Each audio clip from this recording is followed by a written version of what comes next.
ஏசாயாவின் புஸ்தகம் 54 அதிகாரம்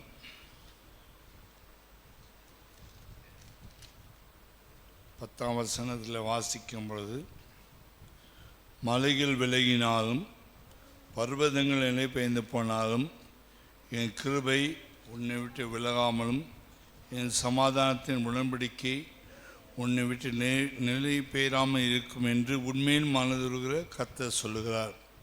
கர்த்தருடைய பரிசுத்த நாமத்துக்கு மகிமை உண்டாவதாக. போன வாரத்தில் கர்த்தருடைய கிருபை எப்படி நோவாவுக்கு அவருடைய கிருபை வெளிப்பட்டது என்று கர்த்தர் நம்மோடு பேசினார். நோவாவுக்கு வந்த கிருபை என்னன்னா, அழிவிலிருந்து பாதுகாக்கும் கிருபை, அழிவு வரப்போது என்று எச்சரிக்கும் கிருபை, அழிவிலிருந்து பாதுகாப்பதற்கு என்ன செய்ய வேண்டும் என்று கர்த்தர் கொடுத்த ஆலோசனை, அந்த ஆலோசனை ஒரு கிருபை.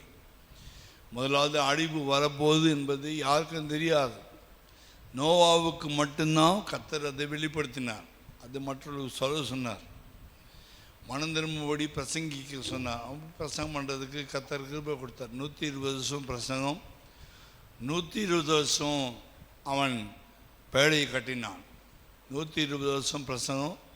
600வது வயசு வரும்போது அவன் பிரசங்கத்தை முடிக்கணும். 601வது வருஷம் கப்பல் மேலே ஏறணும்.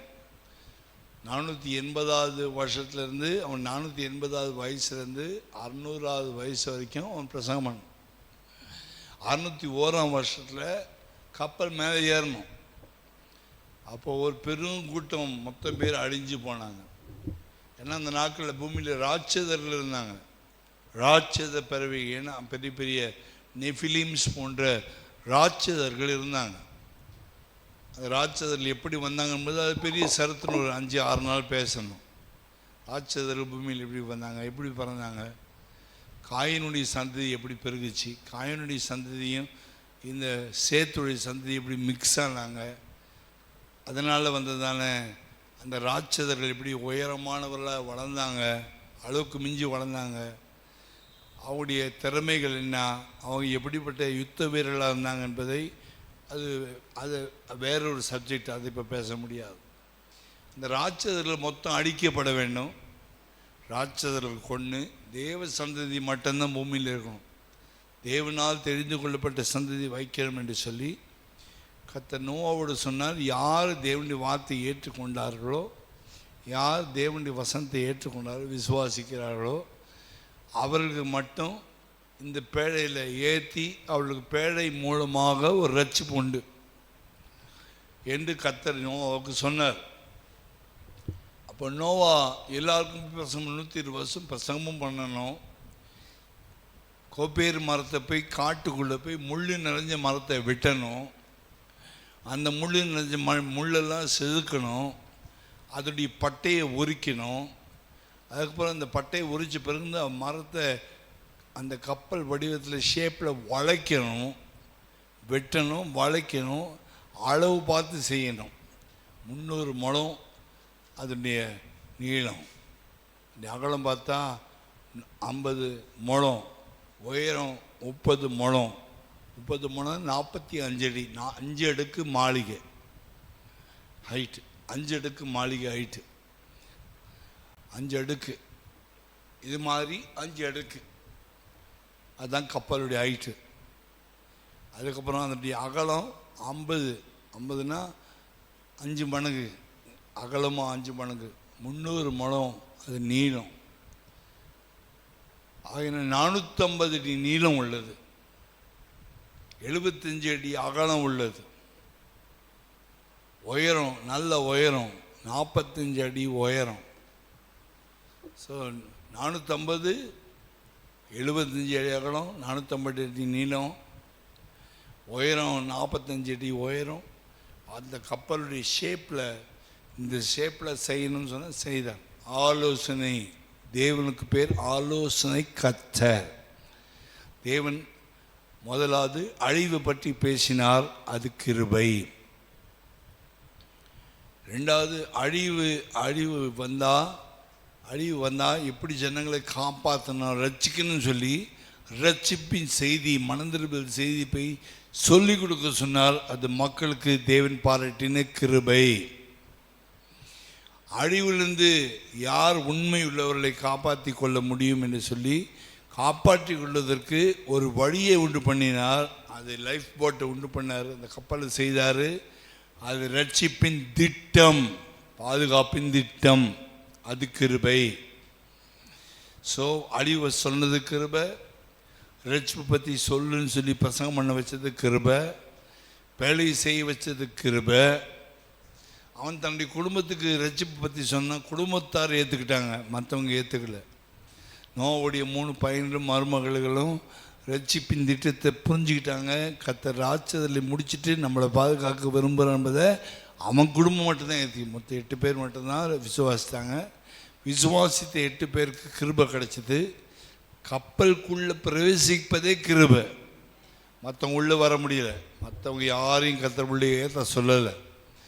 கப்பலுக்குள்ளே வருவதே கிருபை, சபைக்குள்ளே வருவதே கிருபை.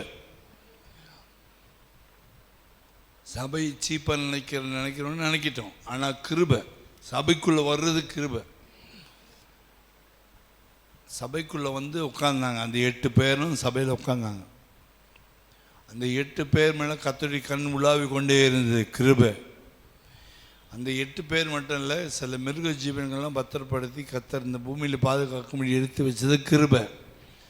மிருக ஜீவன்கள் கூட கர்த்தர் நேசித்தார், கீழ்ப்படியாத மனுஷர்களே கர்த்தர் நேசிக்கலை.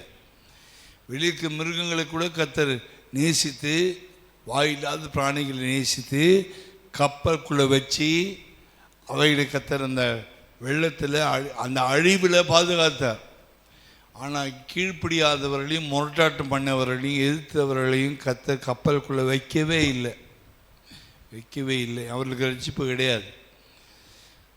கர்த்தருடைய வார்த்தை கீழ்ப்படியாமல் போனவங்க, எதிர்த்தவங்க, பேசினவங்க, நோவாவை நிந்திச்சவங்க, பரிகாசம் பண்ணவங்களுக்கு கப்பலுக்குள்ளே இடம் இல்லை, வெளிதான் நிற்கிறாங்க, அவுட்டர். ஆனால் சிங்கம் புலி யானை கூட உள்ளே வந்துடுச்சு. ஏன்னா அது தேவனுக்கு விரும்பமாக பேசலை, அது நோவாவுக்கு விரும்பமாக பேசலை. என்னப்பா கப்பல் கட்டுற, இதெல்லாம் ஏன்ப்பா செய்கிற அப்படின்ட்டு சிங்கம் கேட்கல, நாய் கூட கேட்கல, பூனை கூட கேட்கல, மனுஷன் கேட்டான். ஸோ கர்த்தர் சிங்கம் புலி யானை மேலே கூட கர்த்தர் கோபம் வரல. அந்த மிருகங்கள் நோவாவை பரிகாசம் பண்ணலை, அந்த மிருகங்கள் நோவாவை கேள்வி கேட்கல, மனுஷர் தான் கேள்வி கேட்டாங்க. அதனால் ரட்சிப்பின் திட்டத்துக்குள்ளே அவர்கள் வரலை, அழிவுக்குள்ளே போனாங்க. கிருபை 2 செய்து, அழிவையும் சொல்லிக் கொடுக்குது, பாதுகாப்பையும் சொல்லிக் கொடுக்குது. அழிவும் கிருபைக்குள்ளே தான் இருக்குது, பாதுகாப்பும் கிருபைக்குள்ளே தான் இருக்குது. கர்த்தருடைய பரிசுத்த நாமத்துக்கு மகிமையுண்டாக. யோபின் புஸ்தகத்தில் 37ஆம் அதிகாரம் 13ஆம் வசனம் வாசிக்கும்போது யோபு அங்கே சொல்கிறார், அங்கே தண்டனை பற்றி பேசுகிறார். யோபு 37ஆம் அதிகாரம் 13ஆம் வசனம்.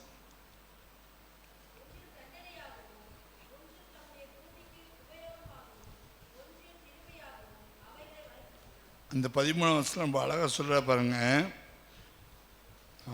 39, 37 இல்லையா, 37 கரெக்டு 37 13 சொல்லும்போது, ஒன்றில் தண்டனையாகவும், ஒன்றில் தம்முடைய பூமிக்கு உபயோகமாகவும், ஒன்றில் கிருபையாகவும் அவைகளை வரப்பண்ணுங்க. 3 காரியம் சொல்ல. ஒன்றிலே தண்டனை, இன்னொன்றிலே பூமிக்கு உபயோகம், இன்னொன்றிலே பூமிக்கு கிருபை வரப்பண்றார். சார், இந்த பூமியில் ஒரு சில காரியங்கள் தண்டனையாய் வைக்கப்பட்டிருக்குது, ஒரு சில காரியங்கள் பூமிக்கு உபயோகமாய் அந்த கிருபை கொடுக்கப்பட்டிருக்கு. பிரசங்கிப்பதோ, பாட்டு பாடுவதோ, கையை தட்டுவதோ, சர்ச்சுக்கு வருவதோ, ஜெபம் பண்ணுவதோ, இந்த பூமிக்கு நாம் இந்த பூமியில் வந்து கர்த்தரை ஆராதிக்கும்படியாக இந்த சரீரம் உயிரோடு கர்த்தர் நமக்கு கிருபையாக கொடுத்துருக்காரு. இந்த சரீரம் நம்ம கையை உயர்த்தி பாட முடியாது, கையை உயர்த்தி சோத்திரம் பண்ண முடியாது, சரீரம் இல்லாமல் வாயை தந்து துதிக்க முடியாது. அப்போ பூமியில் மனுஷனை ஏன் வச்சிருக்காருன்னா அந்த பூமிக்கு உபயோகமாகவே சுவிசேஷம் சொல்லுவதற்காகவும் வசனத்தை சொல்லுவதற்காகவும் இயேசுவை காட்டுவதற்காகவும் இயேசுவுக்கு சாட்சியாக மாறுவதற்காகவும் மற்றவர்கள் வாசனையாக இருப்பதற்காகவும் நம்மளை கர்த்தர் பூமிக்கு உப்பாக நம்மை விளக்காக வெளிச்சமாக ஒளியாக வைத்திருக்க. நீங்கள் பூமிக்கு ஒளியாக இருக்கிறீங்க, நீங்கள் பூமிக்கு உப்பாக இருக்கிறீங்க, நீங்கள் எனக்கு சாட்சிகளாக இருக்கிறீங்கன்னு சொல்லி கிறிஸ்தவர்களை கர்த்தர் இந்த பூமிக்கு உபயோகமாக வைத்திருக்கிறார். இன்னொரு கூட்டத்தை ரட்சிக்கப்படாத துன்மார்க்கரையும் இயேசு கிறிஸ்து அறிவிக்கப்பட்டு கேட்டும் கேட்காத மாதிரி, காது இருந்தும் காது இல்லாத மாதிரி, சொன்ன கூட கண்டுக்காமல் போகிற கொஞ்சம் துன்மார்க்கிற பாவைகள், கர்த்தரை வெறுக்கிறவங்க, கர்த்தரை வேண்டாம் என்று அசதியம் பண்ணுறவங்க இந்த பூமியில் நிறைய கோடிக்கணக்கான பேர் இருக்காங்க. அவர்களை தண்டனையாக வைத்திருக்கிறார்.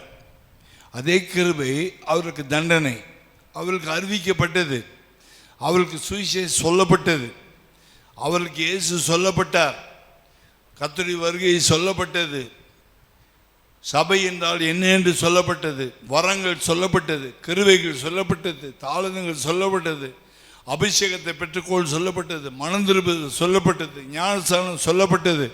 கிருபை அவங்க மேலே கர்த்தர் பொழிந்து கொண்டே இருந்தார். ஆனால் நாங்கள் இப்படி தான் அப்படி வாதமாக இருப்போன்ட்டு அநேகர் சத்தியம் தெரியாமல்ல. எத்தனையோ பேருக்கு டாக்ஸ் நமக்கு முன்னாடி, நாம் பிறக்கிறதுக்கு முன்னாடி 300 வருஷ காலமாக 400 வருஷ காலமாக வெள்ளைக்காரன் காலத்துலேருந்து இயேசு அறிவிக்கப்பட்டார். இதே குரோம்பேட்டையில், இதே பல்லாவரத்தில், இதே திண்ணைமலையில், இதே பழந்தநிலத்தில், இந்த எல்லா இடங்களும் இயேசு என்ற வார்த்தை தெரியாமல் யாரும் இல்லை. எல்லாருக்கும் அறிவிக்கப்பட்டது. நீங்கள் போய் அறிவிச்சின்னு அறிவிக்க வேண்டிய அவசியம் இல்லை, அவங்களுக்கு தெரியும். ஏஞ்சல் டிவி வந்துச்சு, பிளெஸிங் டிவி வந்துச்சு, பலர் மூலமாக இயேசு கிறிஸ்து உலகத்தில் அறிவிக்கப்பட்டார். வருதுன்னு தெரியும், ரகசிய வருதுன்னு தெரியும், யுத்தங்கள் வரும்னு தெரியும், கொலை நோய்கள் வரும் தெரியும், கொரோனா வரும்னு தெரியும், லாக்டவுன் வரும், எல்லாம் அறிவிக்கப்பட்டது. ஆனாலும் காதால் கேட்டாங்க. ஆனாலும் வரப்போகிற தண்டனை குறித்து அவங்களுக்கு பயம் இல்லாதனால ரட்சிக்கப்படாமல் நாங்கள் தண்டனைக்கு வைக்கப்பட்டிருக்கோம் என்று அவங்களுக்கு கிருபை, அவங்களுக்கு என்ன கிருபை கொடுக்கப்பட்டிருக்குன்னா தண்டனையை பெற்றுக்கொள்ள கிருபையும் அங்கே இருக்குது. ஆமேன், அல்லேலூயா. ஒன்றிலே தண்டனையாகவும் ஒன்றில் தம்முடைய பூமிக்கு உபயோகமாகவும். அப்போ நம்மளே எதுக்காக வச்சுருக்காருன்னா அவருடைய கிருபையை பெற்ற நாம அவரை துதிக்கும்படியாக, அவரை பாடும்படியாக, அவரை பற்றி பேசும்படியாக, அவருடைய நாமத்தை உச்சரிக்கும்படியாக, அவருடைய வேத வசனத்தைப்படி கீழ்ப்படிந்து நடக்கும்படியாக நம்மை பூமியில் உப்பாக, விளக்காக, வெளிச்சமாக, கிருபையாய் வைத்திருக்கிறார். ஸோ ஒரு பெரும் கூட்டம் தண்டனைக்கு ரெடி ஆகிட்டு இருக்குது. ஒரு சிறு கூட்டம் உப்பாக, வெளிச்சமாக, தூணாக, சாட்சியாக மாறிக்கொண்டிருக்கிறது. கர்த்தருடைய பரிசுத்த நாமத்தை மகிமைப்படுத்துகிறார். அதுக்கு தான் என்ன செய்கிறாரு? ஒன்றில் கிருபையாகவும். ஒன்றில் கிருபை என்னது? கிருபை தொடர்ந்து வாங்கி கொண்டே இருக்கிற விசுவாசிகளுக்கு கிருபை மேல் கிருபை பெறும்போது, யோவான் 1ஆம் அதிகாரத்தில் வாசிக்கிறபடி கிருபை மேல் கிருபை வரும்போது, ஒரு நாள் வரும்போது ஆண்டவருடைய கிருபை பெற்ற நான் கர்த்தரை நேசிக்கிறேன், உண்மையை தொடர்ந்து இதை பிடித்து கொள்ளும்படி ஆசையாய் தொடர்கிறேன், மகிமை அடைகிறேன், கிருபையுமே கிருபை பெற்றுக்கொள்கிறேன். இந்த கிருபையை நஷ்டப்படுத்தாமல் பிடித்து கொண்டே கேட்ச் பண்ணி பூசணம் பிடிக்காமல் போகாமல், பாசி பிடிக்காமல், நம்முடைய இருதய டேங்கை சுத்தமாச்சு கிருபையை பிடிச்சிக்கிட்டே போயிட்டு இருந்தா எக்கால சத்தம் போகும்போது ஒரு கிருபை கொடுக்கப்படும். செட்டைகளை விரித்து பறக்கிற கிருபை. ஆமேன், ஆமேன். இப்போ பாடுற கிருபை, துதிக்கிற கிருபை, ஆலயத்துக்கு வரக்கூடிய கிருபை, ஸ்தோத்திரம் பண்ணக்கூடிய கிருபை, பிரசங்க கேட்கிற கிருபை, வசனம் வாசிக்கிற கிருபை, இப்போ கொஞ்சம் பேர் கர்த்தர் பூமியில் அவருக்கு உபயோகமாக வைத்திருக்கிறார். ஆனால் அவர் வரும்போது யார் அந்த கிருபியை பற்றி கொண்டு உண்மையாக வாழ்கிறாங்களோ அவங்கள திருடன் வருகிற வண்ணமாக ஆண்டவர் வந்து தம்முடைய சொந்த சம்பத்தை பொக்கிஷத்தை அவர் சபையிலிருந்து உண்மையுள்ளவர்களை கர்த்தர் எடுத்துக்கொண்டு போகும்போது கிருபை பெற்றவர்கள் எக்காலம் துணிக்கும் போது பறக்க போகிறார்கள். இந்த சபையா அந்த சபை அதெல்லாம் கிடையாது. எந்த சபையாக இருந்தாலும் சட்டம் சட்டம் தான். ஆமேன். எங்கே கொலை பண்ணாலும் கொலை தான். ஆமேன். திருநெல்வேலியில் போய் கொலை பண்ணாலும் கொலை தான், தாம்பரத்தில் கொலை பண்ணாலும் கொலை தான். சட்டம் சட்டம் தான். ஆமேன். அல்லேலூயா. இந்த சபையில் உண்மையாக இருந்தாலும் சட்டம்தான், வேறு சபையில் உண்மையாக இருந்தாலும் சட்டம் சட்டம்தான். பைபிள் சட்டத்தை யாரும் மாற்ற முடியாது. அல்லேலூயா. ஸோ ஒன்றிலே தண்டனை, ஒன்றிலே பூமிக்கு உபயோகம், இன்னொன்றிலே கிருபைனா பறந்து போகிற ஒரு கூட்டம் மனவாட்டி. ஒரு சில தண்டனை கைவிடப்படுகிறவர்களாக மாற்றுவார், அக்கினி கடலுக்கு ரெடி பண்ணுறாரு, அதுவும் கிருபை தான். அவங்களுக்கு சத்தியம் சொல்லப்பட்டது, கிருபை வந்து சந்திச்சுது. அங்கே பணம் தூக்கி போடலாம் கிருபை. நம்ம கிருபை வந்து சந்திச்சுது. ஏதோ கடமைக்காக சபைக்கு வந்துட்டு போனால் பிரச்சனை ஆகிடும். கடமைக்காக நான் வரல ஆண்டவரே, உண்மையிலே வளரணும், உண்மையிலே பலப்படணும், உண்மையிலே படுத்த பழமாக படுக்கணும். நீ வரும்போது பழத்தை பறிக்கும் போது நான் படுத்த பழமாக தோட்டத்தில் இருந்து அதை பறிச்சிட்டு நீ போகணும். என்னை கைவிட்டு போயிடக்கூடாது. காய் வெட்டாக இருக்கக்கூடாதப்பா, கசப்பான கனியாக இருக்கக்கூடாது, தித்திப்பான கனியாக மாறணுன்ட்டு ஒழுங்காக சர்ச்சுக்கு வந்து சின்சியராக அழுது அண்ணாலை போல் அழுது ஜோமனி பழுத்த பழமாக மாறுவாங்க. அது காய் அல்ல, அது கசப்பல்ல, அது பழுத்த பழம். இயேசு கிறிஸ்து முழு கிருபியும் அப்படி ஃபுல்லாக டேஸ்ட் பண்ணி ருசித்து சக் பண்ணி இழுத்த பழம். அந்த பழத்தை இயேசு என்ன செய்வார்னா, என்னை போல பழுத்த, என்ன இயேசுவை போல மாறணும், இயேசுவை போல பழுத்த கனிகளை பறித்து கொள்ள இயேசு வரும்போது அவர் எத்தனை காலத்தை தாண்டி வந்திருக்காங்க, தண்டனை தாண்டி வந்திருக்காங்க. பூமியிலே சபைக்கு ஆலயத்து கர்த்தருக்கும் பிரயோஜனமாக உபயோகமாக இருந்தவர்கள், அதுக்கு கிருபை. பூமியில் உண்மையாக இருந்தது மட்டுமல்ல, எடுத்துக்கொள்ளப்படுறது கிருபை. 3 பாயிண்ட் பேசுகிறேன். ஆமேன். அப்போ முழு பூமியும் 3 பிரிச்சிடலாம். ஒன்று தண்டனைக்கு வைக்கப்பட்ட நரகத்துக்கு போகிறவங்க, இன்னொன்று சபையில் வந்து கர்த்தருக்கு உண்மையாக இருக்கக்கூடிய, வைராக்கியமாக இருக்கக்கூடிய, பிரயோஜனமாக இருக்கிற உண்மையில் நல்ல பாத்திரங்கள், வெளியேற பெற்ற பாத்திரங்கள், கிருபா பாத்திரங்கள் வேதம் சொல்லுது. ஆமேன். இன்னொன்று ஏதோ வந்தோம், ஏதோ போனோம், ஏதோ ஸ்தோத்திரம் பண்ணோம், இன்றைக்கி ஒரு அபிஷேகம் போதும், நாளைக்கு அபிஷேகம் வேணாம் அப்படின்னு ஓரங்கட்டி ஏனோ தானோ ஆற்றுல ஒரு கால் சேத்துல ஒரு கால் வாழ்கிற ஒரு கிறிஸ்தவ வாழ்க்கை இருக்குது. அவங்க இதுலேயும் இருக்க முடியாது, அதுலேயும் இருக்க முடியாது, அனலும் இல்லை குளிரும் இல்லை. கர்த்தர் வாந்தி பண்ணிடுறதுக்கு போயிட்டால் பிரச்சனை ஆகிடும். ஆகினால நாம் என்ன செய்ய வேண்டும், வந்த கிருபை, கிடைச்ச ரட்சிப்பாகிய கிருபையை ஜாக்கிரதையாக வச்சு கேர்ஃபுல்லாக ஹேண்டில் பண்ணி, கண்ணாடி பாட்டில் போட்டால் உடஞ்சிடலான்னு பயந்து ஜாக்கிரதையோடு இந்த கிருபை கண்ணாடி பாட்டில் மாதிரி கொடுத்துருக்காரு. என் உயிரை காட்டில் ஜாஸ்தி விலை, ஜீவனை விட ஜாஸ்தி விலை, அது கீழே போட்டால் முடிஞ்சு போச்சு கதை என்பதை பயந்து ஜாக்கிரதையாக ஹேண்டில் பண்ணால், ஒன்றிலே தண்டனை, ஒன்றிலே பூமிக்கு உபயோகம், இன்னொன்றுத்தில் கிருபையாய் கர்த்தர் பூரணப்படுத்தி எவர்களை முன்குறித்தாரோ அவர்களை அழைத்தும் இருக்கிறார், எவர்களை அழைத்தாரோ அவர்களை தெரிந்து கொண்டு இருக்கிறார், எவர்களை தெரிந்து கொண்டாரோ அவர்களை நீதிமானாக்கி இருக்கிறார், எவர்களை நீதிமானாக்கி இருக்கிறாரோ அவர்களை மகிமையும் படுத்தியிருக்கிறார். ரோமரில் வாசிக்கிறோம். ஆமேன். ஸோ ஆண்டவர் சல்லடை போடுறார். சல்லடை என்ன செய்வாங்க, நல்லா வச்சு அரிசி நல்லா உரலில் போட்டு உலக்க வச்சு குத்தி என்ன செய்வாங்க, முதல்ல பெரிய சல்லடையில் செழிப்பாங்க. அதில் கொஞ்சம் பெருசெல்லாம் கீழே விழுந்துடும். ஓரளவு இருக்கிற மாவு இருக்கும், அது மறுபடியும் போட்டு இடிப்பாங்க. அப்புறம் மறுபடியும் அடுத்த 2வது சல்லடையில் போட்டு செழிப்பாங்க. இன்னும் கொஞ்சம் நைஸ் மாவு வரும். அதுலேயும் கொஞ்சம் இருக்கிறத எடுத்து மறுபடியும் அதை போட்டு மறுபடியும் இடித்தாங்கன்னா ரொம்ப 3வது ஜல்லடை நைஸ் மாவு வரும். இந்த நைஸ் மாவு தான் கர்த்தருக்கு விருப்பமான நைஸான உண்மையுள்ள கர்த்தரால் நேசிக்கப்படுகிற போஜன பலி. அவர்கள் தான் எடுத்துக்கொள்ளப்படுவார்கள். கப்பி என்னாகும்? மீதி இருக்க கப்பி இருக்குல்ல, சொல்கிறதுன்னு கப்பி இருக்கும்ல, அந்த கப்பி என்ன செய்வாங்க? கப்பி ஒன்று கஞ்சி காய்ச்சலாம், அதை வெளியே கொட்டலாம், அவ்வளோதான்.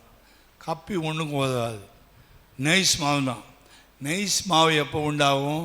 அதிகமான உபத்திரவங்கள், பாடுகள், துன்பங்கள் வழியாக போக போக அந்த துன்பத்தின் பாடுகள், நிந்தைகள், அவமானங்கள், பாடுகள், கஷ்டங்கள் வழியாக கற்று நடத்தும்போது ஆண்டவர் நம்மளை கைவிட்டால் நினைக்கக்கூடாது. ஆண்டவர் நம்மளை நைஸ் மாவாக ஆக்குறாரு. ஆண்டவர் நம்ம இன்னும் நல்லா கொத்தி நம்ம சுத்தம் பண்ணி நைஸாக மாற்றி பரிசுத்தப்படுத்துகிறார், புடமிடுகிறார், பரிசுத்தப்படுத்துகிறார் என்று உபத்திரவத்திலே சந்தோஷப்பட வேண்டும். அப்போஸ்தலர்கள் ஓங்கி அடித்தாங்க, கை காலெலாம் அடித்து காயப்படுத்தினோடனே இது இந்த மாதிரி அடிப்படுறதுக்கு கர்த்தர் நமக்கு ஒரு பாக்கியம் கொடுத்தாரே. இயேசு பட்ட பாடுகளில் பாதி கூட இல்லையே, இது அடிப்பட்ட என்ன என்று கைத்தட்டி பாடி சந்தோஷப்பட்டார்கள். அது உபத்திரவத்திலே அவர்கள் சந்தோஷப்பட்டார்கள். பவுல் சொல்கிறார், நான் உபத்திரவத்தில் சந்தோஷப்படுகிறேன். பவுலுக்கு அந்த கிருபை இருந்துச்சு, அவர் உபத்திரவத்தில் சந்தோஷப்பட்டார். இன்றைக்கி ஏன் இவைகளை கற்று நம்மோடு பேசுகிறான்னு சொன்னால், ஒன்று தண்டனை, கிருபையில் தண்டனையும் இருக்குது. கிருபையில் பிரயோஜனமும் உண்டு, கிருபையில் எடுத்துக்கொள்ளப்படுதல் உண்டு. கிருபையில் தண்டனை, ஒன்றில் தண்டனை, ஒன்றில் பூமிக்கு உபயோகம்.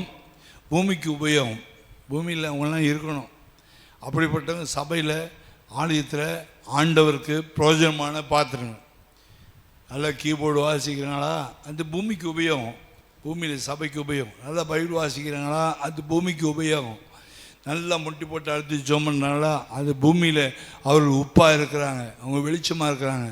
அப்படியே வெளிச்சமாக இருந்து உப்பாக இருந்து வந்து ஒரு நாள் வரும்போது கிருபை பூர்ணப்படும்போது செட்டைகள் அடித்து மேலே பறக்க போகிறாங்க. இந்த சபையிலேருந்து கூட கொஞ்சம் பேர் செட்டை அடித்து மேலே பறக்கணுன்றது தான் கர்த்தருடைய வாஞ்ச, ஏன் வாஞ்ச, ஏன் ஜெபம்.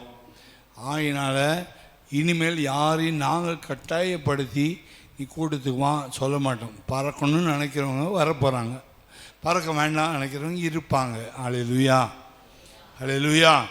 ஒன்றிலே தண்டனை, ஒன்றிலே பூமிக்கு உபயோகம், இன்னொன்றிலே கிருபை. அந்த கிருபை பெற்றவளே வாழ்க. அல்லேலூயா. கர்த்தருடைய பரிசுத்த நாமத்துக்கு மகிமையுண்டாக. யோசேப்பினிடத்தில் தேவன் என்ன செய்தார்னா கிருபை பாராட்டினார். இப்படிப்பட்ட கிருபை என்று சொன்னால் ஆதியாகமத்தின் புஸ்தகம் 39ஆம் அதிகாரம் 21, 22 வாசிக்கும் பொழுது, ஆதியாகமத்தின் புஸ்தகம் 39, கர்த்தரோ யோசேப்போடு கூட இருந்து அவன் மேல் கிருபை வைத்து சிறைசாலைக்காரனுடைய தயவு, சிறைசாலை போடப்பட்டது ஜெயிலில் அவனுக்கு தயவு கிடைத்தது. கர்த்தரோ யோசேப்போடு இருந்து அவன் மேல் கிருபை வைத்து, தமிழில் தான் தெளிவாக கிருபை வைத்துன்னு போட்டிருக்கு, இங்கிலீஷில் ஃபேவர், தயவுன்னு போட்டிருக்குது. ஆனால் கிருபை வைத்து சிறைசாலை தலைவனுடைய தயவு அவனுக்கு கிடைக்கும்படி செய்தார். சிறைசாலை தலைவன் சிறைசாலையில் வைக்கப்பட்ட யோசேப்பின் கையில் ஒப்புவித்தான், செய்வித்தான். கர்த்தருடைய பரிசுத்த நாமத்துக்கு மகிமை உண்டாவதாக. யோசிச்சு பார்த்தீங்கன்னா, யோசேப்பு ஜெயிலுக்கு வர வேண்டிய அவசியமே இல்லை, அவனுக்கு தண்டனை கிடைக்க வேண்டிய அவசியம் இல்லை. அவனுக்கு பூமியில் அவன் கர்த்தருக்கு உபயோகமான கிருபை பெற்ற 3 கிருபையில் 1 பூமிக்கு உபயோகமானவன். யோசேப்பு பூமிக்கு உபயோகமானவன்.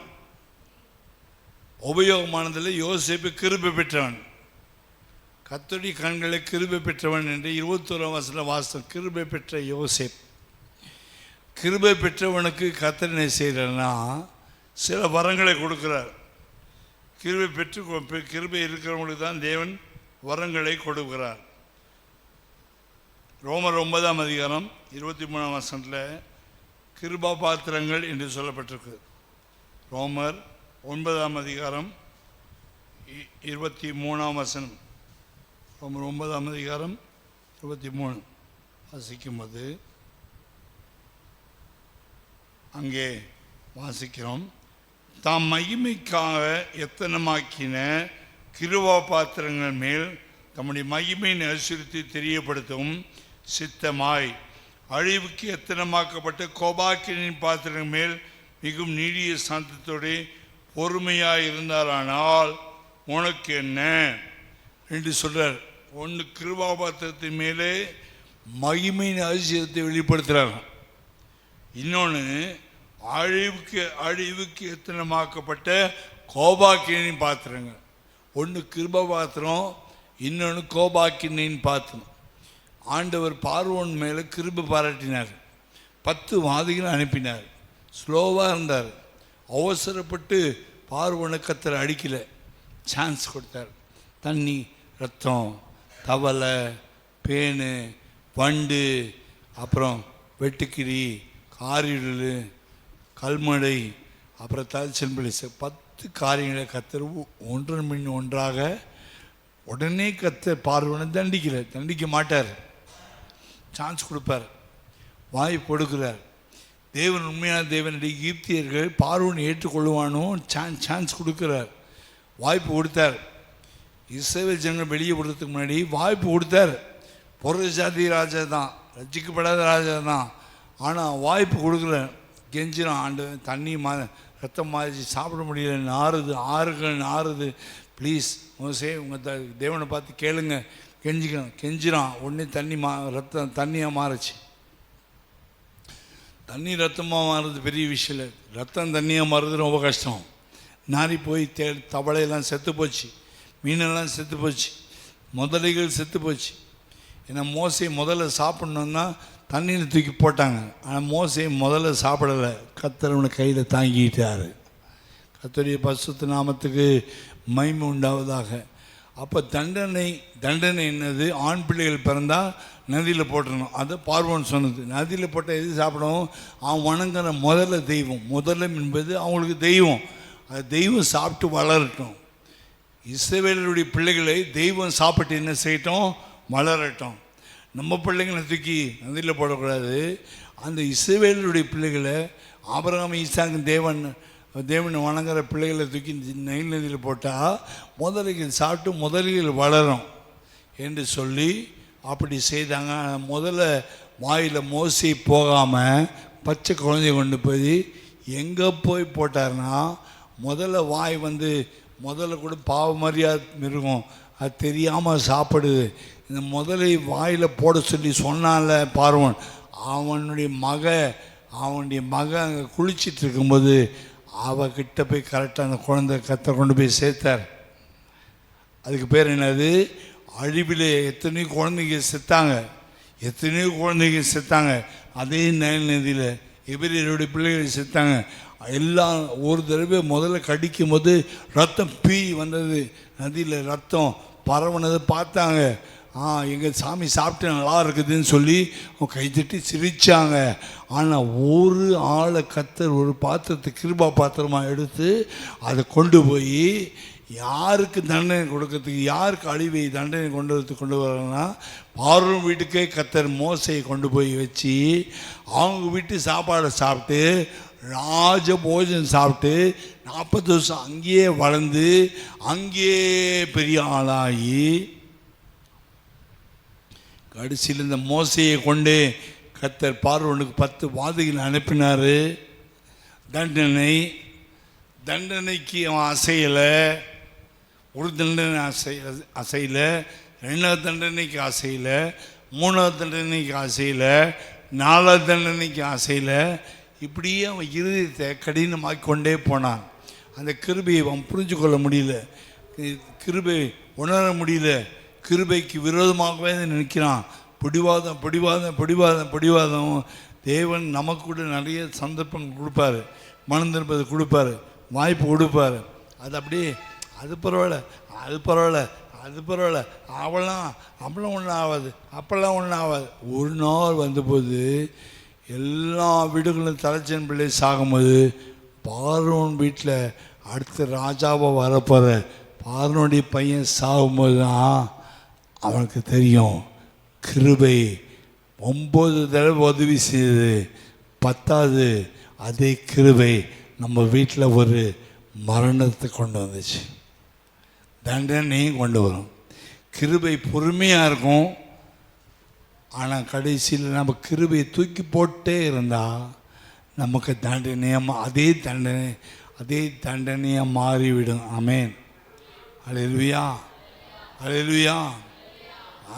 ஒரு காலம் வரைக்கும் எல்லாத்துக்கும் எக்ஸ்பைரி டேட் இருக்குது. எக்ஸ்பைரி டேட்டுன்னு சொல்லி மெடிசின் வாங்கும்போது இத்தனை மாதம் இத்தனை வருஷம் இது எக்ஸ்பைரி போடும். கால அவதி, அந்த காலக்கேடு கொடுப்பான், அந்த காலத்துக்குள்ளே யூஸ் பண்ணிக்கணும். அது தாண்டினா அதே பேராசிட்டமால் விஷமாக மாறிடும். அந்த காலக்கேடுக்குள்ளே அதை சாப்பிடணும், அந்த மெடிசின், அது டானிக்கும். அதுபோல் பார்வோனுக்கு காலக்கேடு கொடுக்கப்பட்டுச்சு. அந்த காலக்கேடு தாண்டின உடனே அளவுக்கு மிஞ்சினால் அமிர்தமும் நஞ்சி விஷமாயிடுச்சு. அப்போ அந்த கிருபை யூஸ் பண்ணிக்க தெரியாமல், பரவாயில்லப்பா நீ இப்போ அறதிங்கப்பா, நான் விட்டுறேன்ப்பா, விட்டுறேன்ப்பான்ட்டு முதலே மோசைக்கிட்ட சொல்லி ஜன்னலை கொடுத்தமிச்சுன்னா அந்த 10 வாதைகளில் வெட்டுக்கிளி வந்து, பேணு வந்து, தவளை வந்து, இவ்வளோ பேர் சாவடித்த பிறகு தான் வீட்டில் பார்த்தாச்சு தனக்கு வந்தால் ரத்தம், அடுத்தவங்களுக்கு வந்துச்சுன்னா தக்காளி சட்னி மருந்தான். அந்த பார்வன் தனக்கு வந்தால் மட்டும்தான் ரத்தம், அடுத்தவங்களுக்கு வந்துச்சுன்னா தக்காளி சட்னி. ஒரு ரொம்ப சுயநலவாதி, என் பிள்ளை செத்துனால அப்போ இஸ்ரவேலை விட்டுருவோம். அப்போ தான் விட்டான். கிருபை அப்படின்னு சொல்கிறது 2 செய்யும். கிருபையை தூக்கி வீசிட்டா தண்டிக்கும். கிருபை தூக்கி பிடிச்சிக்கிட்டோன்னா, கிடச்சதே பாக்கியம் பிடிச்சிட்டோன்னா அந்த கிருபை நம்மை சுமக்கும், நம்ம ஏந்தும், நம்மை தப்பு வைக்கும். அல்லேலூயா. இந்த கிருபை யார் பிடிச்சிட்டான்னு சொன்னால் யோசேப்பு பிடிச்சிக்கிட்டான். போன வாரம் சொன்னேன், நோவாதை பிடிச்சிக்கிட்டான். ஓட்டத்தை ஓடி அந்த கப்பல் போய் கரை சேர்ந்துச்சு. நோவா பிழைத்தான். பிழைத்து கொள்வதற்கு கிருபை, எச்சரிப்பு, அழிவுக்கு தப்பித்து கொள்ளுகிற கிருபை, ஒரு சபை உருவாக்குற கிருபை, விசுவாசிப்பதற்கு கிருபை, பாதுகாப்பதற்கு கிருபை, போஷிக்கிற கிருபை, கொண்டு போய் சேர்க்க வேண்டிய இடக்கும் போய் சேர்த்து இளைப்பாற வைக்கிற கிருபை, விசுவாசம் முடிக்கிறோமாகிய இயேசுவை நோக்கி ஓடுவோம் என்று பேசி முடித்தோம். இன்றைக்கு நான் உங்களுக்கு சொல்கிறேன், யாக்கோபுக்கு 12 பிள்ளைங்க இருந்தாங்க, ஒரு பெண் பிள்ளை. அந்த பெண் பிள்ளைய முடிவு என்னன்னு தெரியாது, பைபிள் சொல்ல. யாக்கோபுக்கு 12 பிள்ளைங்களில் ராகேலுக்கு 2 பிள்ளைங்க பிறந்தாங்க. ஒன்று யோசேப்பு, ஒன்று பெனியமின். பெனியமின் பிறக்கும்போது அம்மா செத்துட்டான், வழியில் அம்மா இறந்து போச்சு. யோசேப்பு 11வது பையன். தன்னுடைய தகப்பனுக்கு ரொம்ப முக்கியமான வேண்டப்பட்ட பையன். அவனுக்கு தேவன் இரக்கம் பாராட்டினார். அவருடைய கிருபை மகா பெரிதாக இருந்துச்சு. அவன் உண்மையாக இருந்தான், உத்தமாக இருந்தான். அவங்க அண்ணன்மார்கள் செய்த தப்பெல்லாம் அப்படியே அப்பா கிட்ட சொல்லிவிடுவான். அப்போ அந்த இவங்க கிருபா பாத்திரம், கிருபை பெற்ற பாத்திரம். யோசிப்பு ஒரு கிருபை பெற்ற பாத்திரம். கிருபை இருக்குது. கிருபையில் ஒரு பகுதி கிருபை, இன்னொன்று தேவனுடைய கிருபை, இன்னொன்று இயேசு கிறிஸ்துவனுடைய கிருபை, இன்னொன்று கிருபாதார பலி, இன்னொன்று கிருபாசனம் என்று சொல்லிக்கொண்டே போகலாம். தேவனுடைய கிருபை நமக்கு பயந்தவர்கள் மேல் இருக்கிறது என்று சங்கீதக்காரன் சொல்லும்போது, தேவனுடைய கிருபை தமக்கு பயந்தவர்கள் மேல் இருக்கிறது. அவருடைய கட்டளைகள் மீது செய்ய யார் நினைக்கிறார்களோ அவர்கள் மேல் தேவனுடைய கிருபை இருக்குது என்று 103 சங்கீதம் 18ஆம் வசனத்தில் வாசிக்கிறோம். யார் தன் பாவங்களை அறிக்கிட்டு நான் துணிகரமாக செய்தேன் என்று கர்த்தர் முன்னே அறிக்கிறாங்களோ அவங்க மேலே கிருபை அவங்கள தாங்குதுன்ட்டு சங்கீதம் 50ஆம் சங்கீதம் 21ஆம் வசனத்தில் வாசிக்கிறோம். 119ஆம் சங்கீதம் 119ஆம் சங்கீதம் 59ஆம் வசனத்தில் மனம் திரும்புகிறவனுக்கு தேவன் கிருபை கொடுக்குறார். யாரா வாசிங்க 119 சங்கீதம் 59.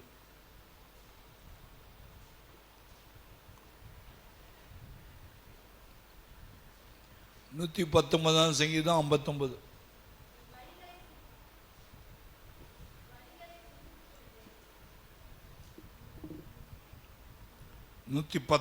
சங்கீதம் 59.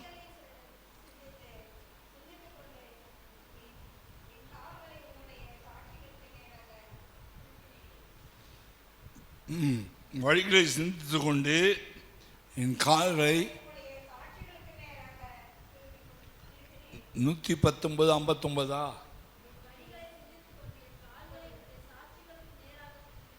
திருப்பி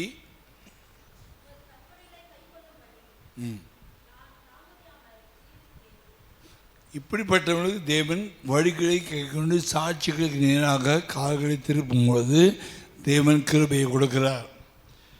இந்த கிருபை 103 சங்கீதம் 11 வசனம் 12 வசனம் வாசிக்கும் போது அது என்ன செய்யுதுன்னா காப்பாற்றுது. வாசிங்க 103 சங்கீதம் 11 12. பூமிக்கு வானம் எவ்வளோ உயரமாக இருக்குதோ, யாரெல்லாம் கர்த்தருக்கு உண்மையாக பயப்படுறார்களோ, கர்த்தருக்கு பயந்தவர்களுக்கு அவருடைய கிருபை அவ்வளோ பெரிதாய், பூமிக்கு வானம் எவ்வளோ உயரமாக இருக்குதோ அந்த அளவுக்கு கர்த்தருக்கு பயந்தவர் மேல் அவருடைய கிருபை இருக்கிறது. ஏன் கர்த்தருக்கு பயப்படணும்னா கிருபை உண்டாகும். கர்த்தருக்கு பயந்தவங்க மேலே கிருபை. கர்த்தருக்கு பயந்தவர்கள் கர்த்தர் தம்முடைய ரட்சிப்பை அவர் விளங்க பண்ணுகிறார், ரட்சிப்பை தருகிறார். கிருபையினால் ரட்சிக்கப்பட்டோம் என்று எபேசியர் 2:8 வாசிக்கும் போது கிருபையினால் விசுவாசத்தை கொண்டு ரட்சிக்கப்பட்டோம். ஸோ தேவன் கிருபை பற்றி நிறையா எழுதுகிறார், எழுதிட்டே போகிறார். கிருபை கிருபை கிருபை. அவர் கிருபையில் வசனத்தினால்தான் இந்த முழு உலகத்தை தாங்குகிறார், சுமக்கிறார், ஏந்துகிறார், தப்பு வைக்கிறார், விடுவிக்கிறார். 3 பேர்த்துக்கு நெருப்பில் போட்டால் நடந்தவர் யார்? தேவகுமாரன். தேவகுமார் யார்? கிருபையும் சத்தியம் உள்ள தேவன். கிருபையுள்ளவர் சத்தியம் உள்ளவர். கிருபையோட சத்தியமும் ஒட்டியிருக்கும். கிருபையும் சத்தியமும் ட்வின்ஸ். கிருபை இருக்கிற சத்தியம் இருக்கும், சத்தியம் இருக்கிற கிருபை இருக்கும். இயேசு கிறிஸ்துக்கு பேர் கிருபையும் சத்தியம் உள்ளவர். யோவான் 1 வாசிக்கும் போது அவர் கிருபையும் சத்தியம் உள்ளவராக அந்த வார்த்தை மாமிசமாகி கிருபையும் சத்தியமாக நமக்குள் வாசம் பண்ணிட்டு. அப்போ இயேசு கிறிஸ்து யார்? கிருபை. அவர் தான் சத்தியம். கிருபை இருக்கிற இடத்துல உண்மை இருக்கும், உண்மை இருக்கிற இடத்துல கிருபை இருக்கும். உண்மை பேசுகிறவங்க கிருபையோடு இருப்பாங்க, கிருபையோடு இருக்கிறவங்க உண்மை பேசுவாங்க. உண்மையும் கிருபையும் பிரிக்க முடியாது. தேவன் உத்தமர்களுக்கு தம்முடைய கிருபையை கொடுக்கிறார், நீதிமான்களுக்கு கர்த்தர் கிருபையை கொடுக்கிறார். நேர்மையாக நடக்கிறவர்கள் தங்கள் படுக்கையை போய் இளைப்பாறுவார்கள், ஏனென்றால் உத்தமனுக்கு கர்த்தர் துணை. அப்போ கிருபை நம்மை விட்டு போகாதபடி இருக்கணும்னா யோசேப்பு ஒரு முக்கியமான அடையாளம். போன வாரத்தில் நோவாவை கொஞ்சம் சொன்னேன். யோசேப்பு ஒரு முக்கியமான அடையாளம். அவனுக்கு எப்படி கிருபை கிடச்சிது? சின்ன பையன், ஒரு தப்பு செய்ய மாட்டான், ஒரு பொய்யும் சொல்ல மாட்டான். 11வது பையன். அந்த வீட்டில் வளர்ந்து வரும்போது யோசேப்புக்கு கர்த்தர் தரிசனம் கொடுத்தார். திடீரென்று 37ஆம் அதிகாரம், ஆதி 37ஆம் அதிகாரத்தில் முதல் வசனத்தை வாசிட்டு வரும்போது யோசேப்பு ஒரு தரிசனம் பார்த்தான்.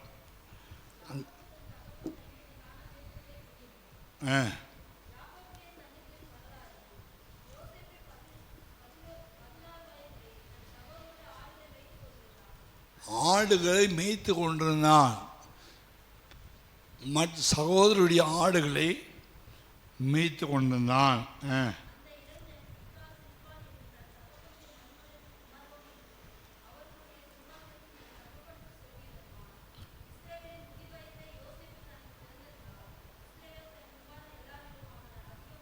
யோசேப்பு என்ன செஞ்சான்னா, அவங்க அண்ணன், மூத்த அண்ணன் ரூபன், யாக்கோபுடைய 2வது மனைவியாகிய ராகேலுக்கு கொடுக்கப்பட்டதான வேலைக்காரி மறுமணியிடையே கொடுக்கப்பட்டவர்களோட கூட முதல் மனைவிக்கு பிறந்த பையனாகிய ரூபன் தவறு செய்கிறான்.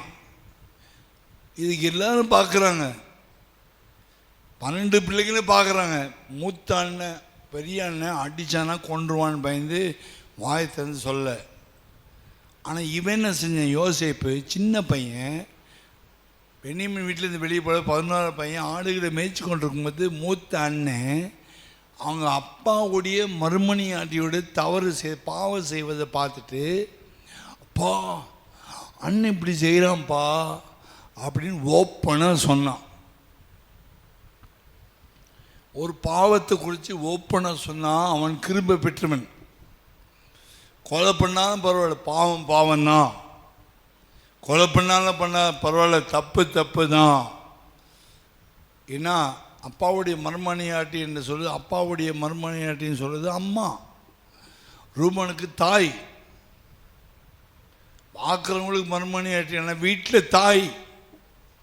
ஒரு தாயோடு தவறு நடக்கிறத யோசேப்பு தன் தகப்பனுக்கு ஓப்பனாக சொன்னான்.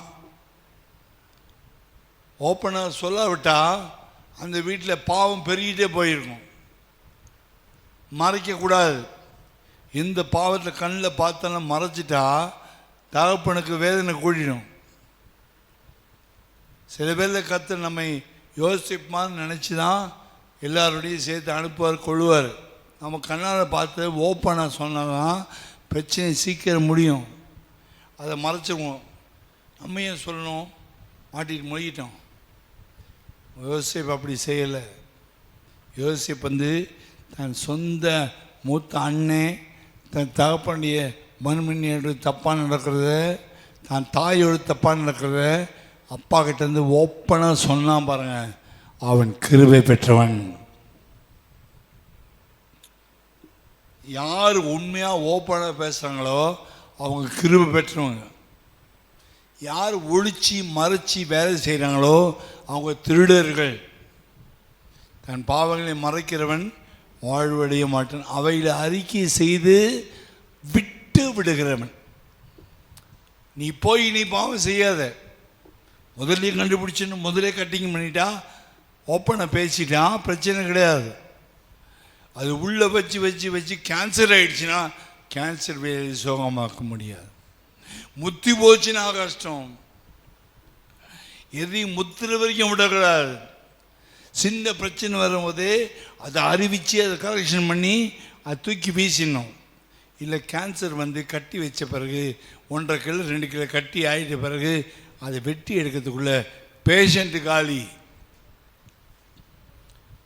நாம் அப்படியாவது மறைச்சி ஒழிச்சு சொல்லாமல் வச்சுருந்தா கர்த்தர் வெளிப்படுத்துவாராக.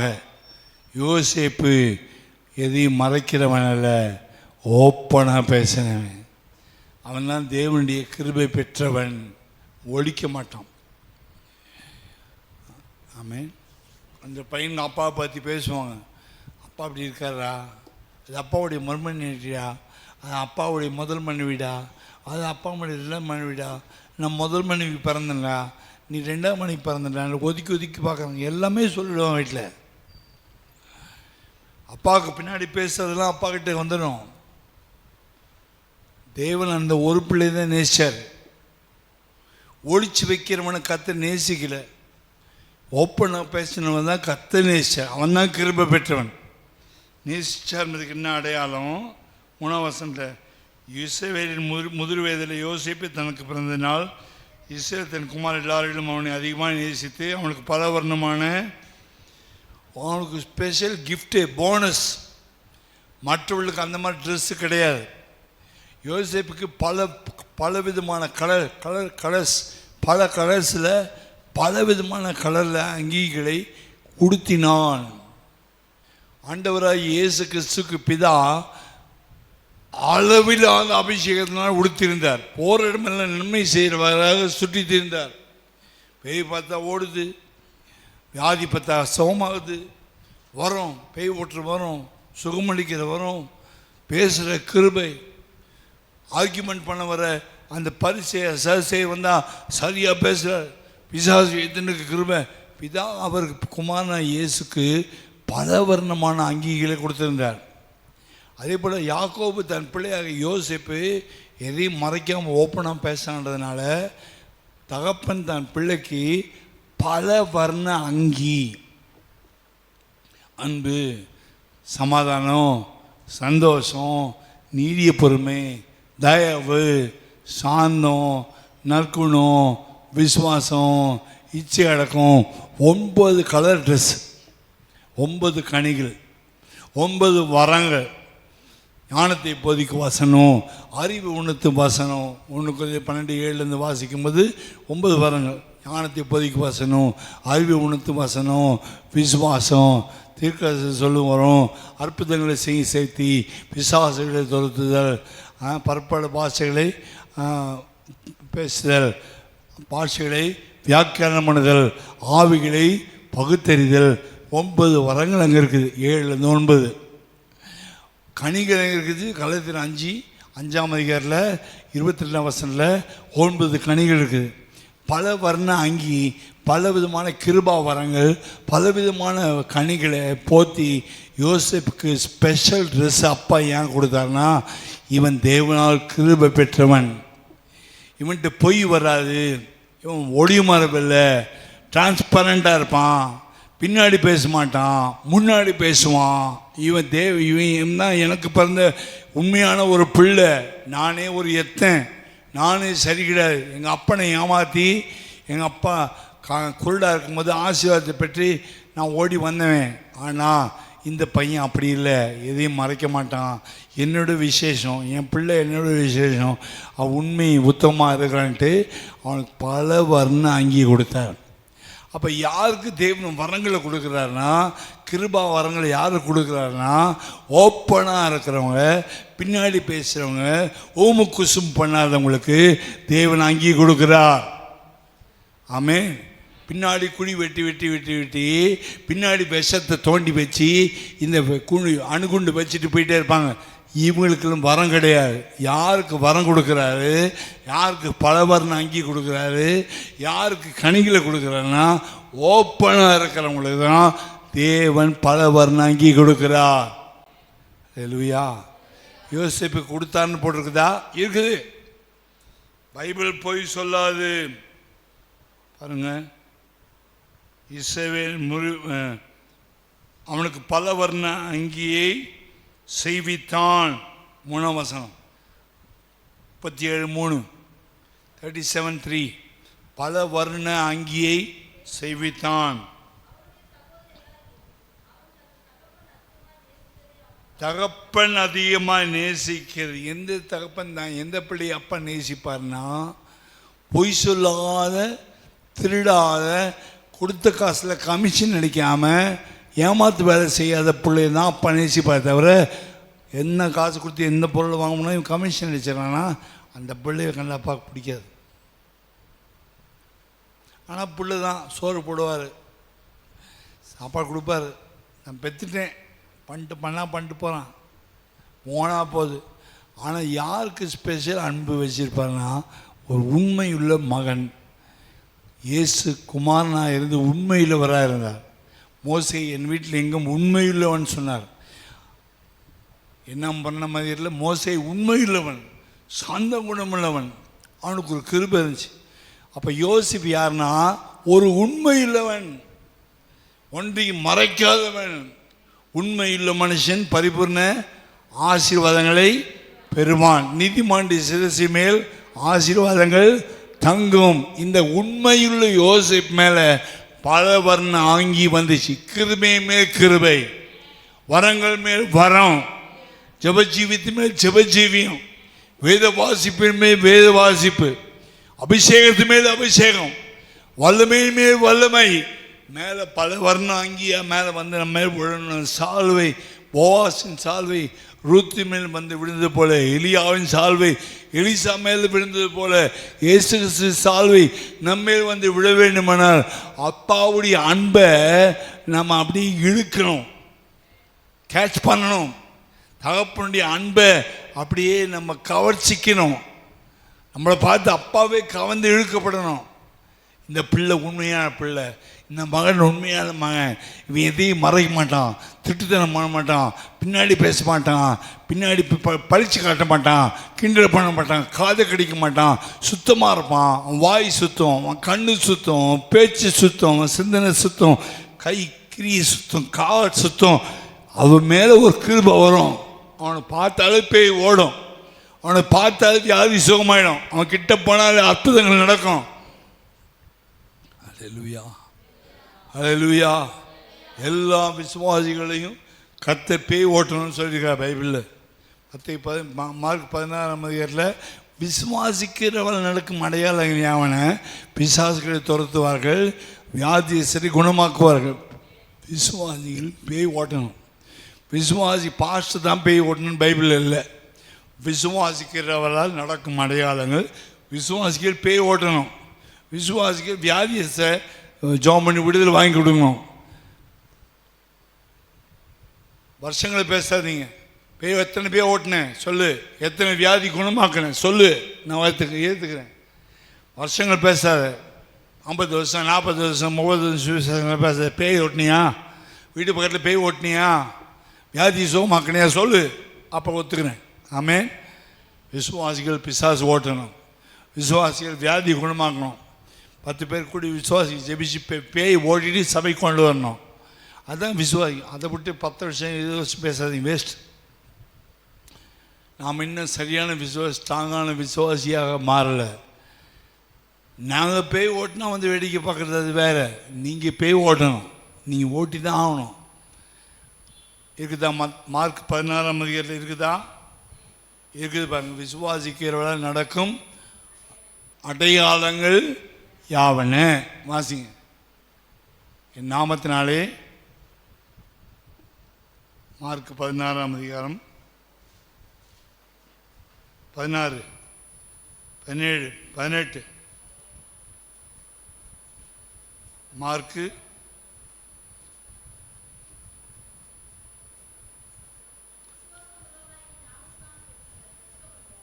17. விசுவாசிக்க, நீங்கள் யார்? விசுவாசிக்கிறவர்கள். யாரை விசுவாசிக்கிறீங்க? இயேசு விசுவாசிக்கிறீங்க. விசுவாசிக்கிறவங்க என்ன செய்யணும்? நடக்கிற அடையாளம் என்னது? விசுவாசிகள் என்ன செய்யணும்? என் நாமத்தினால் பிசாசுகளை அப்போஸ்தலர்கள் ஊழியக்காரங்க துரத்துவாங்கல்ல, விசுவாசிக்கிறவர்கள் பேய் ஓட்டணும். அப்புறம் விசுவாசிக்கிறவர்கள் நவமான பாஷைகளை பேசணும். விசுவாசிகளாக இருக்கிறவங்க சூனிய கட்டுக்கு மந்திரக்கட்டை தூக்கி அப்படி பாம்பை தூக்குற மாதிரி கழுத்தை பிடிச்சி தூக்கிடணும், அப்படி வேரோடு பிடிச்சி இழுத்து மேலே தூக்கிடணும். அதாவது விசுவாசி. ரொம்ப 40 வருஷம் 50 வருஷம் பேசாத. எத்தனை பாம்பன் தூக்கியிருக்க, எத்தனை சூனிய கட்டை உடைச்சிருக்க, எத்தனை மந்திரக்கட்டை தூக்கி வெளியே போட்டிருக்க, எத்தனை தேலை பிடிச்சி போட்டிருக்க, எத்தனை உங்கள் ஊரில் கிரி செய்து எத்தனை பாம்பை தூக்கி வீசினா நீ சொல்லு, நான் 40 வருஷம் விசுவாசின்ட்டு. ஒன்றும் செய்யலை, ஒரு மண்ணா கட்டிக்க போதும் இல்லை. சர்ச்சுக்கு வர்றதே கஷ்டம். நீ எங்கே பாம்பை தூக்கி போட போகிற, நீ எங்கே சூனியத்தை உடைக்க போகிற? ஆனால் பேச்சு மாற்றணும். அத்தனை வருஷமா இத்தனை வருஷம் பேச்சை நான் விடு, அந்த பேச்சை குப்பையில் போடு. இன்னைக்கு போய் இன்னைக்கு சாயந்தரத்துக்குள்ள 10 மாவை பிடிச்சி தூக்கி போட்டு வந்து சொல்லு, நீ விசுவாசி. அப்படி இருக்குது உங்கள் பைபிளில். என் பைபிளில் இருக்குது இல்லையா? உங்கள் பைபிளில் இருக்குது. 17 வாசிங்க. மார்க் 16, 17. அடையாளங்கள் யாவன? ஓட்டு ஓட்டு ஓட்டு. இன்னைக்கு போய் ஓட்டு ஓட்டிட்டு சொல்ல 25 வருஷம் விசுவாசி சொல்லு, ஒத்துக்கிறேன். அப்புறம் என்ன செய்யணும்? சர்ப்பங்களை 18 சர்ப்பங்களை எடுக்கணும். போய் எடுக்கணும், போய் சர்ப்பத்தை எடுக்கணும். யார் வீட்டில் எந்த சூனியம் மந்திரம் படுத்துருக்குதோ பிடிச்சது பீரோக்குலேருந்து கபடை பிடிச்சதுக்கு பாரு, இந்த மண்ணுளி பாம்பு, இந்த பாம்பு படுத்துக்கு பிடிச்சி எழுது வெளியே போட்டு ஏசு நாமடி ஏறி மீச்சு எரிச்சிட்டு வா. அப்போ ஒத்துக்கணும் 25 வருஷம் விசுவாசின்ட்டு. நீங்கள் அப்படி செஞ்சீங்களா பாஸ்டர்? நான் அப்படி செஞ்சேன் சிஸ்டர். நான் ரட்சிக்கப்பட்ட புதுசில் ஒரு வீட்டில் ஒரு மனுஷனுக்கு 18 மாதமாக படுத்த படுக்கையாக இருந்தவனுக்கு திருப்பதியில் இருக்கிற வெங்கடேஸ்வராவுடைய ஆவி பிடிச்சி அவர் ஸ்கூல் பிரின்ஸ்பாலாக இருந்தார். எந்திரிச்சு நடக்க முடியாமல் இருந்தார். நான் ஒரு 4-5 வாழை பையனில் கூப்பிட்டு போயிட்டு அவருக்கு ஜெபம் பண்ணி 6 மணி ஜெபம் பண்ணி அந்த ஆவி அவர்கிட்ட வெளியே போய் நெளிஞ்சு வாசலில் போய் சத்தியம் பண்ணி இதோடு இவருக்குள்ளே நான் திருப்பதி வெங்கடேஸ்வரர் கோயிலேருந்து இவருக்குள்ளே வந்தேன். அவர் ரோமன் கேத்தலிக்க மனுஷன், அவர் ரசிக்கப்பட்டார். இன்றைக்கி ஸ்கூலில் அவர் பிரின்ஸ்பாலாக மோலிவார் லிட்டில் ஸ்கூல் இருக்குது, அதுக்கு பிரின்ஸ்பால் அவர் தான். அப்போ எனக்கு வயசு 16 வயசு, உடித்து கூட வரல. பாம்பு எடுத்திருக்கேன், தேல் எடுத்திருக்கேன், மந்திரக்கட்டை எடுத்திருக்கேன், பிசாசுகளை விரட்டியிருக்கேன், வியாதியஸ்தலை கத்த சுகமாக்கியிருக்க. நான் ரட்சிக்கப்பட்டு 1 வருஷத்தில் செஞ்சுருக்கேன். இறைச்சிக்கப்பட்டு நாம் இத்தனை வருஷம் ஆச்சு செஞ்சோமா? எனக்கே அல்வா, என்ன அல்வா ஆஃப்டர் நாங்களாம் 24 வருஷம். என்னாடா அல்வா கொடுக்குறீங்க எனக்கு? என்னாடா நீங்கள் அல்வா கொடுக்குறீங்க? எனக்கே அனுபவம் பேசுகிறாங்க. ரட்சிக்கப்பட்டு முதல் வருஷமே பேய்களை ஓட்டி பிசாசுகளை ஓட்டுறதுக்கு கிருபை வரங்களை கத்தரின் தலைமையில் வச்சார். ஏன் தெரியுமா? ஏன் எனக்கு அவ்வளோ பல வர்ணம் அங்கேயே கத்தரை போட்டால் தெரியுமா? அதுக்கு ஒரே ஒரு காரணம்தான். பொய் பேச மாட்டேன், என் ஊழியக்காரை பற்றி பின்னாடி பேச மாட்டேன், ஸ்ட்ரெயிட்டாக பேசுவேன். ஒரு விசுவாசி தப்பு செஞ்ச தப்பு தான் பிரதர், தப்பு தான் சொல்லுவேன். ஓங்கி அடித்தார் ஒரு விசுவாசி. மாங்கிட்டு பரவாயில்ல பிரதர், அடிச்சிட்டிங்களா? நீங்கள் என்ன அடிக்கல, ஏசப்பா அடிச்சிங்கன்னு போயிட்டே இருந்தேன். ஒரு நாள் வந்து அவர் மன்னிப்பு கேட்டார். நான் விசுவாசியாக இருக்கும்போது தப்புன்னு கேட்பேன், ரைட்டுன்னு கேட்பேன். ஏன்னா அப்படி இருந்ததுனால்தான் எனக்கு வரங்கள் கிடச்சிது. சும்மா ஒன்றும் வரம் கிடைக்காது. யோசிப்பு தாண்டி அண்ணன்மார்கள் மறுமணியாட்டு செஞ்சு தப்பு போய் அப்பாவுக்கு சொன்னதுனால அப்பாவுக்கு தான் உண்மையை பேச பிள்ளை மேலே பாசம் வந்துச்சு. அப்பாவுக்கு தெரிஞ்சு போச்சு. யாரா சொல்லி கொடுத்தது, யாரா போட்டு கொடுத்ததுன்னு 8 பசங்க வருவாங்க. அவங்க கேட்பாங்க, அவங்க கேட்க கேள்வி எப்படி தான், யார் உங்களுக்கு சொன்னது பாஸ்டர், யார் உங்களுக்கு? நீ திட்டத்தனம் பண்ணது யாரும் சொல்லி கொடுக்குறாங்க, நீ ஏன் அதை கேட்குற? பண்ணியா பண்ணலையா அது மட்டும் சொல்லு. ஆமேன். நாம் செய்கிற தப்பு யாரும் சொல்லி கொடுத்துட்டாங்கன்னா அது வந்து கேட்பாங்க, யாரும் உங்களுக்கு சொன்னது, உங்களுக்கு யாரும் சொன்னது, உனக்கு எதுக்கு அது செஞ்சியா, மணந்தினது செய்யலையா, விட்டு போ. ஆமேன். அல்லேலூயா. அப்போ அப்பா வந்து கேட்டுருப்பான் அந்த பையன், அண்ணன் யார் உனக்கு சொன்னது, அவர் சொல்லிப்பார், டேய் செஞ்சியா, அவ்வளோதான். எமன் சொன்னது பிரச்சனை கிடையாது, நாம் செஞ்சோமா, நான் அந்த பாவத்தை செஞ்சேன்னா அதான் பாயிண்ட். அதுக்கு அப்பாற்பட்ட கேள்வி எவன் உனக்கு சொல்லி கொடுத்தான், அது உனக்கு தேவையில்லை. உனக்கு திருட்டுத்தனம் இருக்கிறதுனால தான் அது கேள்வி வருது. கிருபை இல்லை, உனக்கு தவறு ஒத்துக்கொள்ளக்கூடிய கிருபை இல்லைன்னா எவன் போட்டு கொடுத்தான் அவன் சொல்லு, அவனை வச்சுக்கிறேன். படி வாங்குறியே, உன் தப்பை ஒத்துக்கிறதுக்கு கிருபை இல்லையே, உனக்கு தாழ்மை இல்லையே. யோசேப்பை அப்பா மாட்டி விடலை, எவன் போட்டு கொடுத்தான்னு அப்பா சொல்லலை, அவனுக்கு பல வர்ண அங்கி கொடுத்தாரு. அந்த உண்மை பேசுகிறவனுக்கு தேவன் கிருபை வரங்களை கொடுப்பார். ஹல்லேலூயா, ஹல்லேலூயா. அந்த நாட்கள் நம்முடைய விசுவாசிக்கிற லெவலில் நாம் பார்த்தோன்னா ரொம்ப நம்ம ஸ்டாண்டர்ட் ரொம்ப லோ ஸ்டாண்டர்டில் இருக்கும். நான் எனக்கு தெரிஞ்சு 15 வயசுலேருந்து ஒரு நாள் கூட கூட்டத்தை உடம்பு சரியில்லாமல் போச்சுன்னா மட்டும்தான். மற்றபடி மேக்சிமம் ஒரு கூட்டமும் சின்ன வயசுலேருந்து ஊழியத்துக்கு வர வரைக்கும் சரி, இப்போவும் சரி, கூட்டத்தை அவ்வளோ ஈஸியாக மிஸ் பண்ண மாட்டேன்.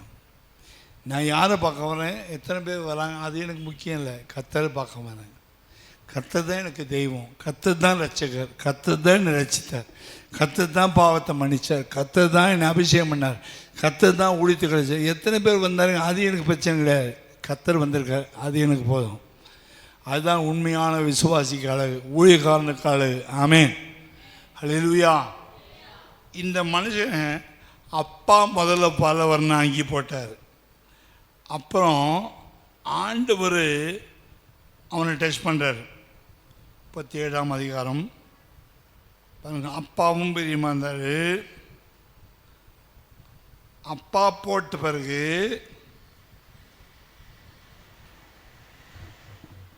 அப்பா பல்லவர் அங்கி போட்ட பிறகு அவனுடைய சகோதரர் எல்லாரிலும் தங்கள் தகப்பன் அதிகமாக நேசிக்கிறதை அவர் சகோதரர் கண்டபோது அவனோடு பச்சமாய் பேசாமல், 12 விசுவாசி தான் வீட்டில் இருக்காங்க. அந்த 12 விசுவாசிகளுக்குள்ள ஒரு உண்மையில் பையன் இருக்கான். அந்த 12 விசுவாசிகளுக்கு சின்ன சபையில் ஒரு பையன் உண்மையை பேசிட்டான் அப்பாக்கிட்ட. இப்போ அந்த பையனை பார்த்தா மிச்சம் 11 விசுவாசி என்ன செய்ய மாட்டான், பேச மாட்டான். புரியுதுங்களா உங்களுக்கு? அது இப்போ நடக்குது. ஐயோ, இவங்ககிட்ட நம்ம போட்டு கொடுத்தா இவங்க அப்பாட்ட அப்படி போய் சொல்லிடுறாங்களே.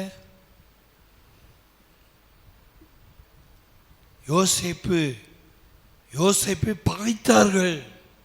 கிருபை பெற்றவனை துன்மார்க்கர்கள், பாவம் செய்கிறவங்க கிருபை பெற்றவனை பகைப்பார்கள். 4 வசனம் வாசிங்க. பகைத்தார்கள். இயேசுவை பகைத்தார்கள், பவுலை பகைத்தார்கள், பேதுரு அப்போஸ்தலனை பகைத்தார்கள், யோவான் அப்போஸ்தலனை பகைத்தார்கள். என்ன கொப்பரையில் போட்டு பத்மத்தில் சாகடிக்க பார்த்தாங்க. ஆண்டவரனை காப்பாற்றி திருப்பி பேசப்பட்டதை கொண்டு வந்து வெளிப்படுத்தின விசேஷம் எழுதினார். கிருபை பெற்றவங்களை கண்டா துன்மார்க்கருக்கு பிடிக்காது. கெட்டவங்களுக்கு, பாவம் செய்கிறவங்களுக்கு, கிருபை பெற்று உண்மையை பேசுகிறவங்களுக்கெல்லாம் பிடிக்காது. கொல்லுவாங்க, பகைப்பாங்க, எரிப்பாங்க, நெருப்பில் போடுவாங்க, எண்ணெய் குப்பரையில் போடுவாங்க. கிருபை பெற்றவங்களை கண்டா கெட்டவங்களுக்கு பிடிக்காது. நல்லவங்களுக்கு கிருபை பெற்றவங்களை கண்டா யாக்கோபுக்கு பிடிக்கும், தேவனுக்கும் பிடிக்கும். இப்போ யார் பகைக்கிறான்? சொந்த அண்ணன்மார்கள் பகைக்கிறார்கள். 6ஆம் வசனம்.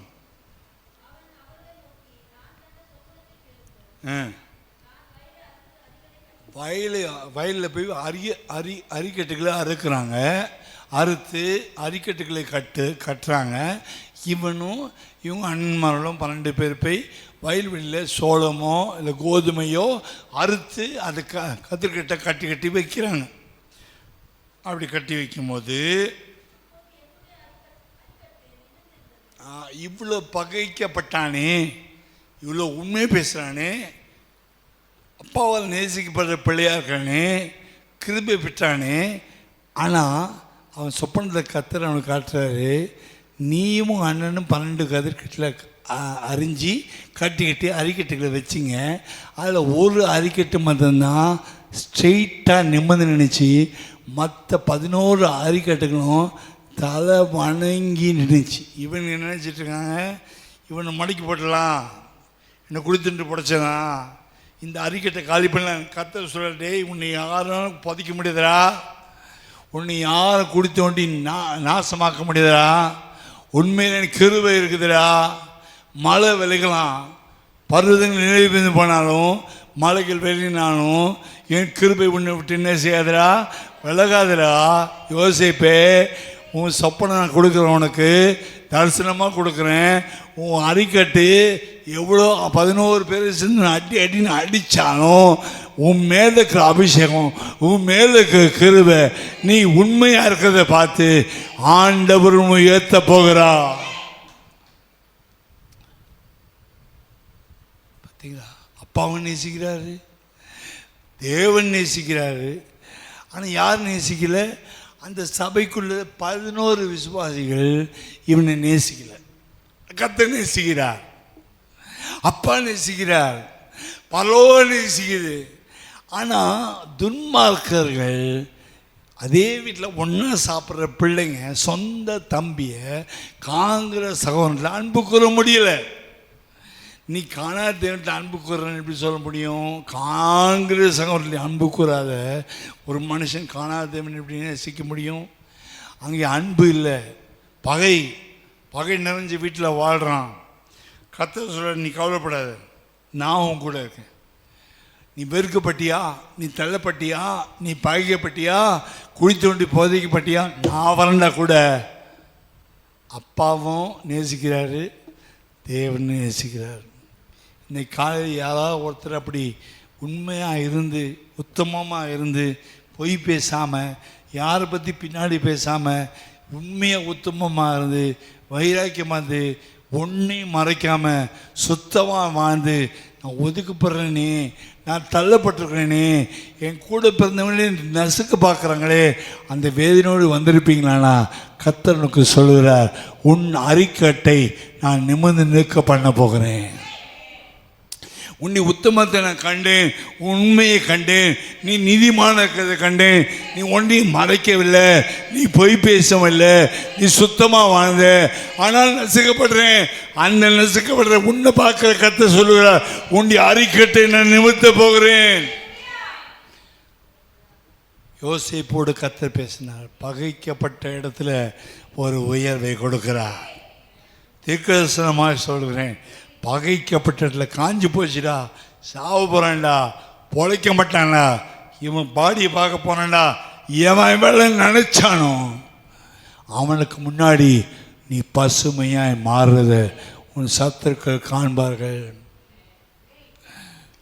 ஆமென். உன்னை பகைத்தவர்கள் காண்பார்கள், உண்மையில் எரிச்சலாக இருக்கிறவங்க காண்பாங்க. கர்த்தர் சத்துருக்கள் மத்தியிலே உனக்கு ஒரு பந்தியை வச்சிருக்காரு. உன் தலை இன்னும் அபிஷேகம் பண்ணுவார். அங்கே உன் கதிர்கட்டு மீண்டும் மீண்டும் உயரும். எங்கே நொந்து போய் தோண்டு போய் செத்துருவோமோன்னு நினச்சியோ அங்கே கதிர்கட்டு கர்த்தர் பிரகாசிக்க பண்ண போகிறார். இதெல்லாம் சபையில் வளருமா? நாங்களாம் வேற சபைக்கு போயிட்டோம், இந்த சபை நாசமானு நினைக்கிறானா? அவருக்கு முன்னாடி கர்த்தர் இந்த இடத்தை கதிர்கட்டை பிரகாசிக்க பண்ணுவார். தேவனுடைய அபிஷேகத்தை பிரகாசிக்க பண்ணுவார். தேவனுடைய வல்லமை பிரகாசிக்க பண்ணுவார். தேவன் பெரியவர் என்பதை நிரூபிப்பார். நம்முடைய குடும்பத்தில் நம்முடைய வீட்டில் கூட பிறந்தவங்க பகைச்சிருந்தாலும் கர்த்தர் நிரூபிப்பார். கர்த்தர் உண்மை உள்ளவர், கர்த்தர் கிருபை உள்ளவர், கர்த்தர் தயவு உள்ளவர், கர்த்தர் வாக்கு மாறாதவர். அதை நிரூபிப்பார், நிரூபிப்பார், நிரூபிப்பார்.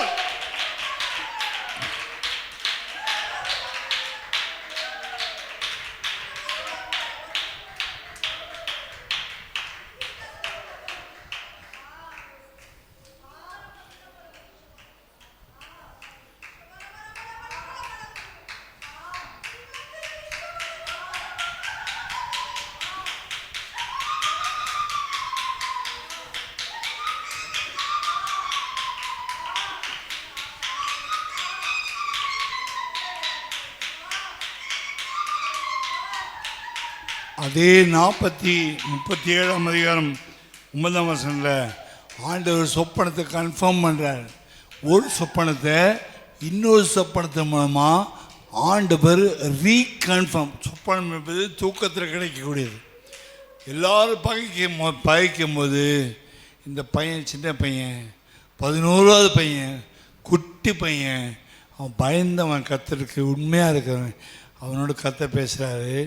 ஒரு சொப்பனம் கண்டா பத்தாதுப்பா, உனக்கு நான் உறுதிப்படுத்துகிறேன், கன்ஃபார்ம் பண்ணேன். கன்ஃபார்ம் பண்ணுறதுக்கு இன்னொரு சொப்பனம் 9ஆம் வசனத்தில் வேறொரு சொப்பனத்தை கண்டு இன்னொரு சொப்பனத்தையும் கண்டேன். அடுத்த நாள் இன்னைக்கு ஒரு சொப்பனம், அடுத்த ராத்திரி இன்னொரு சொப்பனம். அதுக்கு மேட்ச் பண்ணி பார்த்தா பச்சையோடு ஒத்து போதா, சிவப்பு கலர் மேட்சிங், அது கரெக்டாக மேட்ச் ஆகுது. வாசிங்க. சூரியனின் சந்திரன் 11 நட்சத்திரங்கள் என்னை வணங்கினது.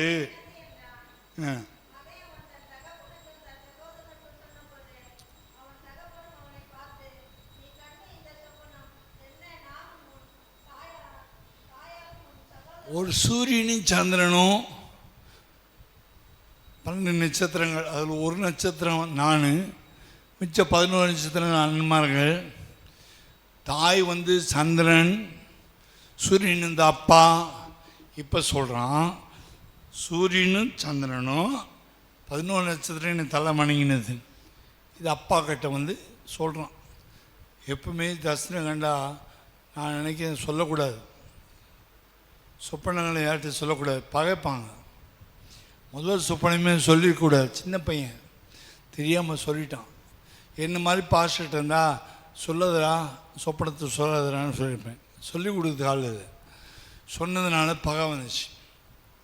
அடுத்து என்ன சொல்கிறேன், எங்கள் அப்பா அம்மா மற்ற எல்லா நட்சத்திரமும் வணங்குது, என் நட்சத்திரம் மாத்திரம் நிற்குதுன்னு சொன்னால் அப்பா கொஞ்சம் கோவம் வந்துச்சு. டேய் என்னடா சொல்கிற, உங்கள் அப்பனும் உங்கள் அம்மா அம்மாவும் வந்து அவங்க கூட வணங்குவாங்கன்னு சொல்றியடான்ட்டு கடிந்து கொண்டான். பாருங்க, கடிந்து கொண்டான். 10ஆம் வசனத்தில் ரொம்ப நேசிக்கிற பிள்ளைய அப்பா என்ன பண்ணிட்டான், கடிந்து கொண்டான். லாஸ்ட்டில் முடிக்கிறார். ஏன்னா அன்னைக்கு நம்மளை மாதிரி அபிஷேகம் பெற்ற யாக்கோபு இல்லை, அழைக்கப்பட்டவன் தேவனுடைய பிள்ளை தான். ஆனாலும் அப்பாவை விட அப்பா வந்து தன்னை வணங்குவான்ட்டு கண்ட சொப்பனம் கொஞ்சம் ஒரு பீட்டு ஒரு இடி விழுந்துச்சு நெஞ்சில். எப்படா அப்பா வந்து வணங்குவேன்னு சொல்கிற, அது எப்படி நடக்கும்?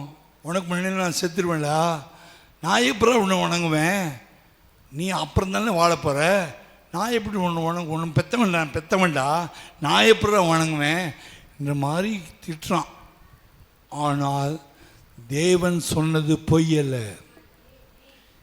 அப்பனே உன்னை விட்டாலும் கைவிட்டாலும் நான் உன்னை கைவிட மாட்டேன். உனக்கு பலவர் நங்கி போட்ட அப்பாவே கைவிட்டாலும் சொப்பனை கொடுத்த நான் உன்னை கைவிட மாட்டேன். கிருபை, சொப்பனம் கிடைச்சது கிருபை. இது சொப்பனம் கிடைச்ச பிறகு அவன் என்ன பண்ணாங்க, அவனை பேர் மாற்றிட்டாங்க. இப்போ யோசிப்பின்ற பேர் மாற்றி சொப்பனக்காரன் பேர் வச்சாங்க. அதுக்கப்புறம் அப்பா அவங்க அண்ணன்மார்கள் வயல்வெளியில் ஆடு மேய்க்கிறாங்க, போய் பார்த்து அவங்களுக்கு சாப்பாடு கொடுத்துருவான்னு அனுப்புகிறாங்க. சுருக்கமாக சொல்லி பிடிக்கிறேன். சாப்பாடு கொடுக்க போகும்போது அவனை பிடிச்சி ஒரு கிணத்துல போட்டு இவன் இப்படி சேர்த்து போட்டான். அப்படி போட்டாங்க. அப்போ யூதா வந்து ஐயோ அந்த வாலிபன் எங்கே போயிட்டான், எங்கடா போயிட்டான் அழுதான். யூதா வந்து அழுகினாலாம் திருப்பி அந்த குழந்தைய உள்ளேருந்து எடுத்து காசுக்கு அது விற்றுலாண்டா, 20 வெள்ளிக்காசுக்கு விற்றுலாண்டான்னு விற்று அந்த பிள்ளை பொழைச்சி கிணத்துல சாப்பிட்றத விட எங்கன்னா போய் வாழட்டும், போனடா வாழட்டும், குழந்தை வாழட்டும், வாழட்டும்னு நினச்சது யூதா. மற்ற யாரும் வாழணும்னு நினைக்கல, யூதா நினச்சான். இப்போ நீங்கள் புரிஞ்சுங்க, இயேசு ஏன் யூதா கோத்திரத்தில் பிறந்தார், ஏன் மற்ற கோத்திரத்தில் பிறக்கலை? 12 கோத்திரத்தில் இயேசு பிறக்கலையே, யூதாவில் ஏன் பிறந்தார்? அந்த பையனுக்காக மன்றாடி அவன் ஜீவனை காப்பாற்றி விட்டதுனால இரட்சகரும் கூட யூதா வம்சத்தில் பிறந்தார். அல்லேலூயா. யூதா ஒரு ஸ்பெஷல். யூத ராஜசிங்கம் என்று இயேசுக்கு பெயர், தாவீதின் குமாரனுடைய பெயர். அப்போ அந்த பிள்ளை தண்ணியில் கிணத்துல சாகக்கூடாது, அதை ரசிக்கணும், அதை மீட்டு எடுக்கணும், காசுக்கு விற்கப்பட்டோம். எப்படி யோசேப்பு விற்கப்பட்டானோ அதே போல் இயேசு 30 வெள்ளிக்காசுக்கு தன்னுடைய சொந்த சகோதரர்களால் விற்கப்பட்டார். யோசேப்பு 20 வெள்ளிக்காசுக்கு விற்றாங்க, இயேசு 30 வெள்ளிக்காசு விற்றாங்க. ரேட்டு ஏறிடுச்சுல, வருஷங்கள் போனால் ரேட்டு ஏறினல. அப்போ அந்த பிள்ளை பிடிச்சி வியாபாரம் பண்ணால் 20 வெள்ளிக்காசு. இப்போ இயேசு வியாபாரம் பண்ணுறதுக்கு 30 வெள்ளிக்காசு. வளர்ந்தவர் நம்மளுக்குள்ள விற்றுருவாங்க இல்லையா? கொஞ்சம் ஏமாந்தால் நம்மளை கூட என்ன செய்வாங்க, விற்றுருவாங்க, விற்றுறாங்க. பொய்யாது சொல்லி விற்றுருவாங்க. 2 லட்சம் வாங்கினா விற்றுருவான், காசுக்கு விற்றுருவாங்க. எல்லோரும் விற்றுருவாங்க. ஸ்கூலில் விற்றுறாங்க. டீச்சருக்கு இவன் தான் தப்பு செஞ்சான், இவன் செஞ்சவன் இவன் தான் பண்ணான் அப்படி பாவம். அவன் கை கால்லாம் அடி வாங்கி ரத்தத்தில் வருவான். ஏன்னா ஒரு பையன் இன்னொரு பையனை விற்றுறான். ஒரு டீச்சரை விற்றுறாங்க, ஒரு ஊழியத்தை விற்றுறாங்க, ஒரு கிருபையை விற்றுறாங்க, ஒரு ஜபஜீவித்தை விற்றுறாங்க, சபை கூட விற்றுறாங்க. சபைக்கெல்லாம் வரமாட்டேன் விற்றுரு. ஆனால் இயேசுவை நீ விற்க முடியாது. பாஸ்டர் கூட விற்கலாம், இயேசுவை விற்க முடியாது. இயேசுவை நீ விற்று பாரு, உனக்கு நடக்கிறது வேறு. யாரையும் விற்காத, உன் சகோதரனை விற்காத, உன் கூட பிறந்தவனை விற்காத, ரத்தத்தால் கழுவப்பட்டவங்களை விற்காத. பாருங்கள், அவனுங்க விற்றானுங்க பாருங்கள். ஒரே வீட்டில் இருக்க விசுவாசிகள் தான், ஒரே கூட பிறந்த ஒரே அப்பனுக்கு பிறந்த பிள்ளைகள் தான், ஒரே யாக்கோபு பிள்ளைகள் தான் விற்கிறாங்க. விற்றதுக்கு ஒரே ஒரு காரணம் பகை. அண்ணன் செஞ்ச தப்பை சொல்லிட்டான், அதனால் பகை. சொப்பனத்தை பார்த்துட்டான், பகை. விற்றுறாங்க. சொப்பனம் பார்த்துடக்கூடாது, தப்பை சொல்லிடக்கூடாது, அவ்வளோதான். விற்றுட வேண்டியதான். விற்றுட்டா செத்துட்டா, முடிஞ்சு போச்சு. வித்தாலும் சொப்பனம் போகாது. இவன் போகிறான், இந்த சொப்பனமும் போகுது. இப்போ எகிப்து தேசத்துக்கு போகிறான். கர்த்தரங்க அவனை ஆசீர்வதிக்கிற 39ஆம் அதிகாரத்தில் அவனை பிசாசு சோதிக்கிறான். அங்கே போத்திபார் மனைவிக்குள்ளே போய் நுழைஞ்சி அந்த வீட்டுக்கு போன பிறகு வீட்டில் ஒரு எரியும் கற்பனை ஓடுற வீடு ஒன்றுமே இல்லை. யோசேப்பு அந்த வீட்டுக்குள்ளே போன பிறகு யோசேப்புடைய கையெடு கர்த்தர் இருந்தார். யோசேப்புடைய கையில் செய்கிற எல்லாம் தோசை இட்லி கூட ஆசீர்வாதமாச்சு. போத்திபார் சொல்கிறான், இந்த எபிரேய பிள்ளை வந்தான், அவன் செய்கிற தோசை இட்லி வயிற்றுக்கு ஒரு வியாதியெல்லாம் போயிடுச்சு, எல்லாம் வாதியும் போயிடுச்சு, நோயெல்லாம் போயிடுச்சு. அதனால் நீ தான் சமைக்கணும்ப்பா. சமையலில் அவர் தான் சீஃப். போட்டு அவனை வச்சா அவன் பொண்டாட்டிக்கு இவன் மேலே பொறாமை. பொம்பளைங்களுக்கு பொறாமை வந்துச்சுன்னா அந்த சின்ன பையன் போவான், அடிமை பையன் செத்தே போயிடுவான். அந்த சின்ன பையன் இவன் போத்திபார் பெரிய ஆஃபீஸர். அவனுடைய மனைவி இவனை உயர்த்தி வச்சுட்டு எங்கள் வீட்டுக்காரர். இவன் தான் வீட்டில் ஆளினால் பணம் அவன் கையில், பொருள் அவன் கையில், அரிசி அவன் கையில், கோதுமை அவன் கையில், கிச்சன் அவன் கையில், துணிமணியெல்லாம் அவன் கையில். என்னடா அது, விற்று அடிமையாக விலைக்கு வாங்கப்பட்ட பையன். அவன் ஏற்கனவே ஒருத்தவங்க வாங்கிட்டு செகண்ட் ஹேண்டில் வாங்கியிருக்கோம், ஸ்ட்ரைட்டாக வாங்கலை. முதல் அண்ணன்மாருக்கு ஒருத்தங்கிட்ட விற்றாங்க, அவங்ககிட்ட செகண்ட் ஹேண்ட் மாடு. அது முதல்ல விற்ற மாடு, ரெண்டாவது தடவை விற்ற மாடு. இந்த மாடு போட்டு நல்லா அடித்து வேலை வாங்கினாலும் இவனுடைய ரத்தம், என்னுடைய வேர்வை வீட்டுக்கு ஆச்சரியமாகிடுச்சு. என்னென்னா எங்கள் வீட்டு கொஞ்ச நாள் ஆச்சுன்னா எங்கள் வீட்டுக்காரர் என்னை கண்டுக்க மாட்டார் பொழுது. இவன் எப்படியாவது இவன் சொப்பனத்தையும் இவனுடைய அபிஷேகத்தையும் இவன் கிருபையும் நஷ்டப்படுத்தணும்னு சொல்லி நேராக கிச்சனில் அவங்க வீட்டுக்காரர் இல்லாத டைமில் அவனுடைய ட்ரெஸ்ஸை பிடிச்சி இழுக்கிறான். பாவம் செய், என்னோடு பாவம் செய், விசாரணை பண்ணு என்று அழைக்கிறார். அந்த யோசேப்பு கிருபை பெற்றவன், அவன் ஜாக்கிரதையுள்ளவன், அவன் தரிசனமுள்ளவன். தேவ கிருபை அவன் மேல் இருக்கிறது, தேவ ஞானம் இருக்குது. கிருபை ஞானத்தை கொடுக்கும். கிருபைக்குள்ள தேவ பயம் இருக்கும், கிருபைக்குள்ள பரிசுத்தம் இருக்கும். கிருபை பெற்றவங்க பரிசுத்தமாக இருப்பாங்க, கிருபை பெற்றவங்க பயத்தோடு இருப்பாங்க, கிருபை பெற்றவங்க நெடுக்கத்தோடு இருப்பாங்க, கிருபை பெற்றவங்க ஜெபத்திலே இருப்பாங்க, கிருபை பெற்றவங்க தேவ சமூகத்தில் இருப்பாங்க, கிருபை பெற்றவங்க வீணான வார்த்தை பேச மாட்டாங்க. யோசிப்பு எந்த பேச்சும் வச்சுக்க மாட்டான். வீட்டில் உட்காருவான், வேலை செய்வான், ஜெபம் பண்ணுவான், மாடி மேலே போய் டபல் கீழே போடுவான், வெறுப்பான். ஆண்டவரே, ஆபிரகாம் தேவனே, ஈசாக்கு தேவனே, யாக்கோபு தேவனே, இறங்கும் ஜெபிச்சு கர்த்தருடைய வல்லமையும் கிருபை அந்த வீட்டு மேலே இறக்கி பாம்பும் தேலும் ஓடுற வீட்டுக்குள்ளே ஆவியானவரை நிர்மாண வச்சு ஆசீர்வதிக்கப்பட்ட ஜெகஜோதியை மாற்றிட்டான். இப்போ எல்லாம் கிடச்சிச்சில்ல. யோசிச்சு வந்த பிறகு எல்லாமே கிடச்சிச்சா இல்லையா? கிடச்சிச்சா? கிடச்ச பிறகு என்ன செய்யணும்? Use and throw.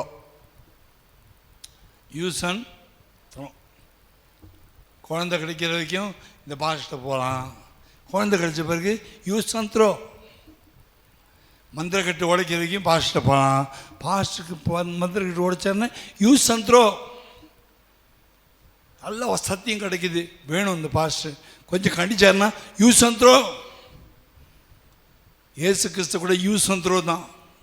பிசாசு பிடிச்சவன் பாவிகளோடு சாப்பிட்றான், தூக்கி போட்டாங்க. ஆனால் வியாதி சோத்திரம் அழுதியோ. அப்புறம் பார்த்தா சிலுவை கிட்ட போனால் ஒருத்தனவங்கண்ணான், ஆளு ஓடி போயிட்டான். Use and throw.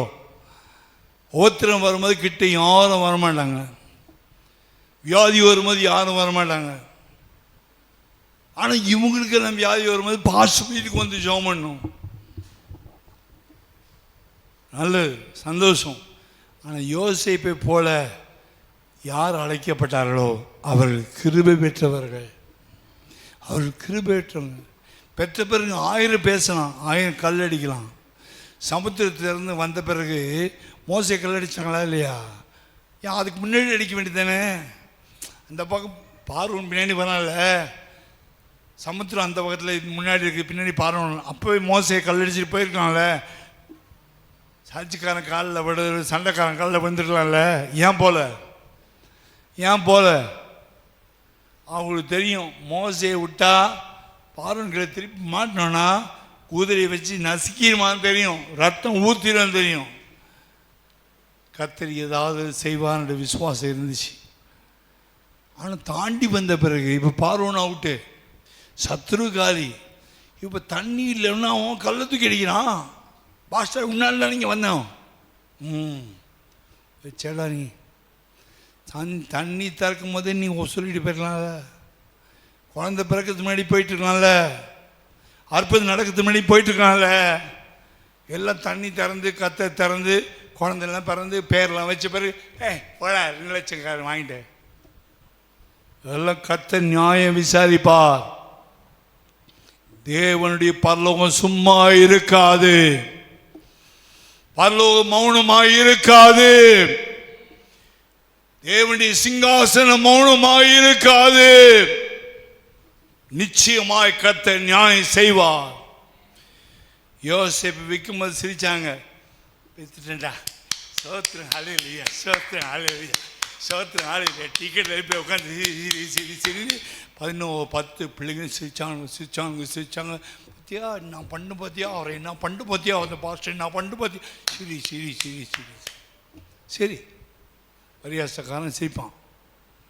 சிரிச்சு கும்பலை செஞ்சு சிரிச்சு அவன் போயிட்டான். கர்த்தர் இந்த 10 பேரோட வீட்டுக்கு வரல.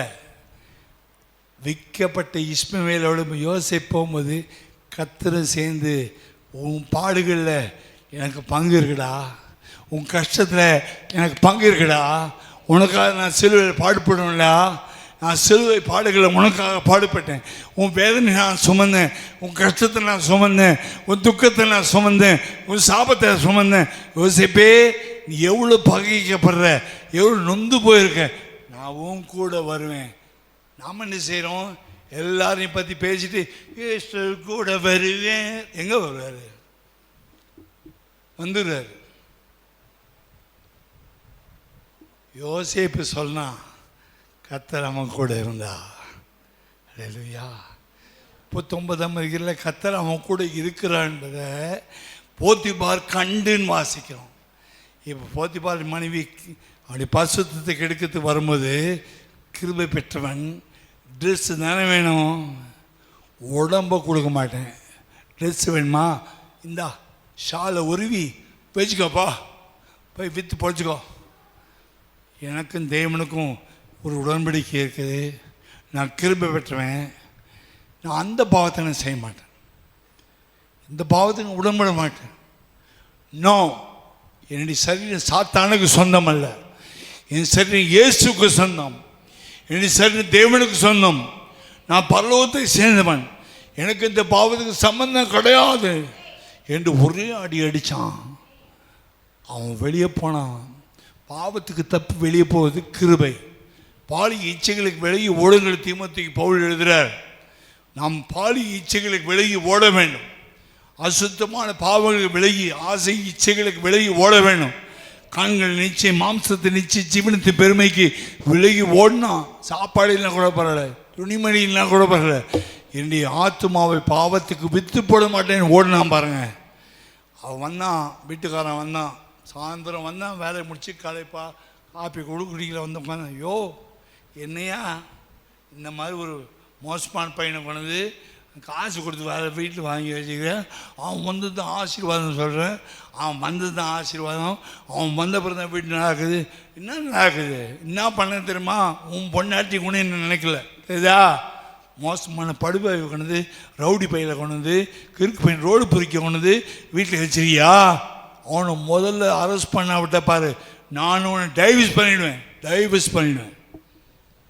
அட பாவமே, கிருபை பெற்றவனாக இருந்தா இதெல்லாம் வரும். கிருபை பெற்றவன் இருந்தா மோசமானவன் தான் சொல்லுவாங்க, நீ கிருபை பெற்றவன்தா உன்னை ரவுடின்னு சொல்லுவாங்க, உன்னை ரோடு பொறுக்கி கூட சொல்லுவாங்க. கவலைப்பட, கர்த்தர் கூட வருவார், கர்த்தர் கூட வராரு. சத்தியத்தை அறிங்க, சத்தியம் விடுதலை ஆக்கும். இதுதான் சத்தியம். இதுதான் வசனம், இதுதான் பைபிள், இதில் மாற்றமே இல்லை. அல்லேலூயா. யோசேப்போட தேவன் பொய் சொல்கிற தேவனா? இல்லை, உண்மையுள்ள தேவன், வாக்கு மாறாத தேவன். அந்த பொய் குற்றச்சாட்டு அவன் மேலே வந்துச்சு. என்கொயரியே கிடையாது. ஏன்னா கோர்ட்லேயே பெரிய ஆஃபீஸரும் இந்த போத்தி பார்த்தான். இம்மீடியட்டாக அரெஸ்ட்டு, இம்மீடியட்டாக உள்ளே போட்டாங்க. என்கொயரி வக்கீலுக்கெல்லாம் கிடையாது, நேரம் உள்ளே போட்டாங்க. 7 அடுக்கு ஆழமான பாதாள குழியில் அவன் இருந்தான்.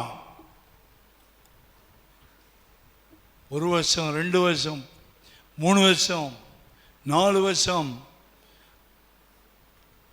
இந்த 2ஆவது வருஷம் முடிவில் 2 பேர் சொப்பனம் கண்டாங்க. அதான் நம்ம இப்போ வாசம் 47ஆம் அதிகாரத்தில் வாசம் இல்லையா? 39ஆம் அதிகாரத்தில் வாசம் இல்லையா? அது எங்கே நடக்குதுன்னா ஜெயிலில் நடக்குது. ஒரு ஜெயிலில் குற்றமற்ற ஒரு பாவியை போட்டாங்க, குற்றமற்ற ஒரு மனுஷனை போட்டாங்க. ஆனால் கிருபையும் மேலே இருக்குது. மேலேருந்து கயிறில் கட்டி தான் சாப்பாடு வரும். அது 7 அடுக்கு மாடியிலேருந்து கீழே வரைக்கும் வந்து சாப்பாடு சாப்பிட்ணும். உட்காந்து முட்டி போட்டு சோம் பண்ணுவான். ஆண்டவரே, ஆண்டவரே, எத்தனை நாள் இந்த பாடுகள், இன்னும் எத்தனை காலம் பயணம் செய்யணும்? நாதா, மோசர் பாரு, நடக்க முடியலை டாடி, நடக்க முடியலை, தாங்கி கொள்ளுங்க, ஏந்தி கொள்ளுங்க. தனிமையின் பாதையில் தகப்பனே தோளில் சுமந்ததை நான் மறப்பேனோ. எத்தனை பேர் கூட்டம் கூடினாலும் ஒரு தனிமையான மனுஷனுக்கு சப்போர்ட்டு அப்பா, அம்மா, அண்ணன் எவனும் கிடையாது. எப்பறம் என் பையனை ஜெயிலில் போடுவீங்க? எப்படா போடுவேன் நீ? அவன் அப்படிப்பட்ட பையன் இல்லைடா, நான் பலவர் நங்கி கொடுத்துருக்கேன்டா. கேட்கறதுக்கு அப்பா வரல, அம்மா வரல, அண்ணன் வரல, எவனும் வரல. ஒரே ஒரு கர்த்தர். கோர்ட்டில் வர மாதிரி 10 வக்கீல், ஒரு தாய், தகப்பன், அப்பா, அம்மா, அக்கா, தங்கச்சி எல்லாம் சேர்ந்து மொத்தமாக கூட்டம் கூடியவனும் யோசிப்பு கேட்க வரல. கர்த்தர் நியாயாதிபதி, கர்த்தர் உண்மையுள்ளவர், கர்த்தர் கிருபையுள்ளவர், கர்த்தர் ஒருத்தர் நினைக்கிறார். 2 வருஷம் கழிச்சு 2 பேர் சொப்பனம் கண்டாங்க. சொப்பனத்தை சொல்கிறாங்க, பாப்பா நான் ராஜாவுடைய கையில் 3 அந்த சொப்பனத்தில் ராஜாவுடைய கையில் நான் திராட்சை ரசத்தை கொண்டு போய் கொடுக்கறத கண்டேன். இன்னொருத்தர் சொல்கிறான், ஒரு 3 அடுக்கு அப்பத்தை கூட வச்சுக்க, மேலே அப்பா இருக்கிறது, காக்கா வந்து சாப்பிட்டு போகுதுன்னு. ஒருத்தர் வந்து வீட்டில் பேக்கிங் பண்ணுறான், சமையல்காரன். ஒருத்தர் வந்து ராஜாவுடைய வீட்டில் திராட்சை ரசம் செய்கிறவன். ஏதோ ராஜா வீட்டில் இது கோல்டு சில்வர் சம்திங் தொலைஞ்சு போச்சு. ஏமந்திரனா ஒன்று சமையல்காரன் இருக்கணும், இல்லை ஜூஸ் பொழியலாம் இருக்கணும். இது 2 யாரும் கண்டுபிடிக்கல. 2 பேரும் தூக்கி ராஜா போட்டான். இதில் ஒருத்தன் நிரபராதி, ஒருத்தன் குற்றவாளி. இதை ராஜா கண்டுபிடிக்கல. ஒருத்தன் நிரபராதி, ஒருத்தன் குற்றவாளி, ஒருத்தன் உண்மையுள்ள சேவகன், ஒருத்தர் திருட்டு வேலை பண்ணுவேன். 2 பேருமே ஜெயிலில் இருக்காங்க. 2 வருஷம் கழித்து சொப்பனம் காண்றாங்க. அப்போ அவன் சொல்கிறான், நான் கண்டேன், இது மாதிரி திராட்சை ரசம் கொண்டு போய் ராஜாவுக்கு நான் கொடுக்குறேன். அப்போ யோசிப்பு சொல்கிறான், உனது அர்த்தத்தை நான் அவனுக்கு கொடுக்குறேன். வியாக்கியானம் பண்ணுறான். அது ஒரு வரம், அது ஒரு கிருபை. சொப்பனம் பார்க்குறது ஒரு கிருபை, பார்த்த சொப்பனத்துக்கு அர்த்தம் சொல்வது கிருபை. பாருங்க, 3 நாள் ராஜா ஒன்று என்ன செய்வார்னா, போஸ்டிங் திருப்பி கொடுத்து ராஜா கெடுத்து திராட்சை ரசம் கொடுப்பப்பா அப்படின்னு சொல்லிட்டான். அவனுக்கு ரொம்ப ஹல்லேலூயா சோத்திரம், நான் உண்மையான கர்த்தர் நியாயாதிபதி, நான் செய்யாத பாவத்துக்காக தண்டிக்கப்பட்டு உள்ளே வந்திருக்கேன், எனக்கு கர்த்தர் நியாயம் செய்கிறான்னு நினச்சிருப்பான். இன்னொருத்தன் சொன்னான், பரவாயில்லையே இவன் சொப்பனத்துக்கு அர்த்தம் சூப்பராக குடுக்குற மாதிரி யோசிப்பு கரெக்டாக சொல்லிட்டானே, நம்ம சொப்பனுக்கு கரெக்டாக சொல்லுவான்னு சொல்லிட்டு நான் ஒரு 3 தட்டு மேலே கூட தூக்கிட்டு போனேன். மேல் தட்டில் நிறைய அப்பங்களை ராஜாவுக்கு சுட்டு கேக்கு பிரெட்டு பண்ணெல்லாம் செஞ்சு போகிறேன். காக்கா வந்து கொத்தி தூக்கிட்டு போச்சு. இதுக்கு என்ன அர்த்தம் சொல்கிறப்ப அவனுக்கு சொன்ன மாதிரியே இவனுக்கு சொல்லணும்னு நினச்சான். இவன் சொன்னான், பாரு இன்னும் 3 நாளில் ராஜாவுடைய பிறந்த நாளில் உன்னை மரத்தில் தூக்கில் போடுவாங்க, காக்கா வந்து பருந்துகள் வந்து உடம்பு கொத்தி சாப்பிடும். இப்போ சொன்ன முதல்ல பேசின வசனம் ஞாபகம் இருக்கும் உங்களுக்கு. ஒன்றிலே தண்டனை ஒருவன் பூமிக்கு உபயோகமாக்குறார் கிருபை. அங்கே நீதி ராஜாவுடைய அரண்மனை ஜோசியக்காரனோ சூனியக்காரனோ மந்திரக்காரனோ உண்மையை கண்டுபிடி மேக்சிமம் சேமினக்காரன் போய் தான் சொல்லுவான், மேக்சிமம் குறி சொல்கிறவன் போய் தான் சொல்லுவான். வீட்டில் யாராவது காணா போயிட்டாங்கன்னா இவன் எங்கே இருக்கான்னு போய் கேட்டு பாருங்க. அவன் சொல்லுவான் நார்த் இந்தியாவில் இருக்கான்னு சொல்லுவான். அவன் பக்கத்து ஊரில் தான் இருப்பான். ஏன் அவன் பொய் சொன்னதான் அவனுக்கு காசு. அவன் டெல்லியில் இருக்கான், அவன் நாக்பூரில் இருக்கிறான், உங்கள் பிள்ளைக்கு மனசு இங்கே திரும்பி போச்சு, அவன் கல்கட்டாவில் சுற்றிட்டு இருக்கிறான், ஒரு கம்பெனியில் வேலை செய்ய, இதெல்லாம் குறி சொல்லுவான். நம்ம என்ன செய்வோம்னா பாஸ்டர் ஆவியானு சொல்கிறத விட நம்ப மாட்டான், அதை நம்புவான். ஆவியானு சொல்கிறத விட நம்ப மாட்டாங்க, ஏசு சொல்கிறத விட நம்ப மாட்டாங்க. அப்படியா என் புள்ள கல்கட்டா இன்னும் சொல்லுப்பா இன்னும் சொல்லுப்பா, இந்தப்பா இன்னொரு 10 ரூபா வச்சுக்கோ. ஏமாற்றப்படுகிறாய். ஹல்லேலூயா, ஹல்லேலூயா. கர்த்தர் நல்லவர். கர்த்தர் யாரை எங்கே வைக்கணுமோ வச்சிருப்பார்.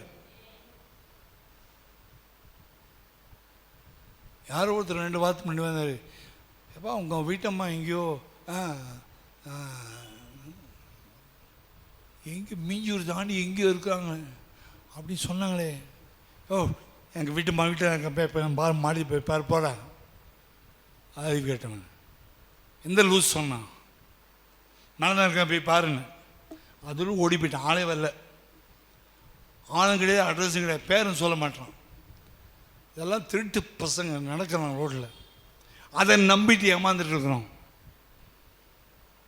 கர்த்தர் சொல்லுறது நம்ப மாட்டோம், ஏசாமி சொல்லுறது நம்ப மாட்டோம், பரிசுத்தாவி சொல்லுறது நம்ப மாட்டோம், தேவன் சொல்லுறது நம்ப மாட்டோம், வேத வசனம் சொல்லுறது நம்ப மாட்டோம். எவனோ ஒருத்தன் குறி சொல்கிறானா ஆனானா அவன் ஜடை பண்ணி வச்சுக்கிட்டானா அவன் சொல்லுதான் உண்மை இல்லை, அவன் சொல்லுதான் சுத்த பொய்.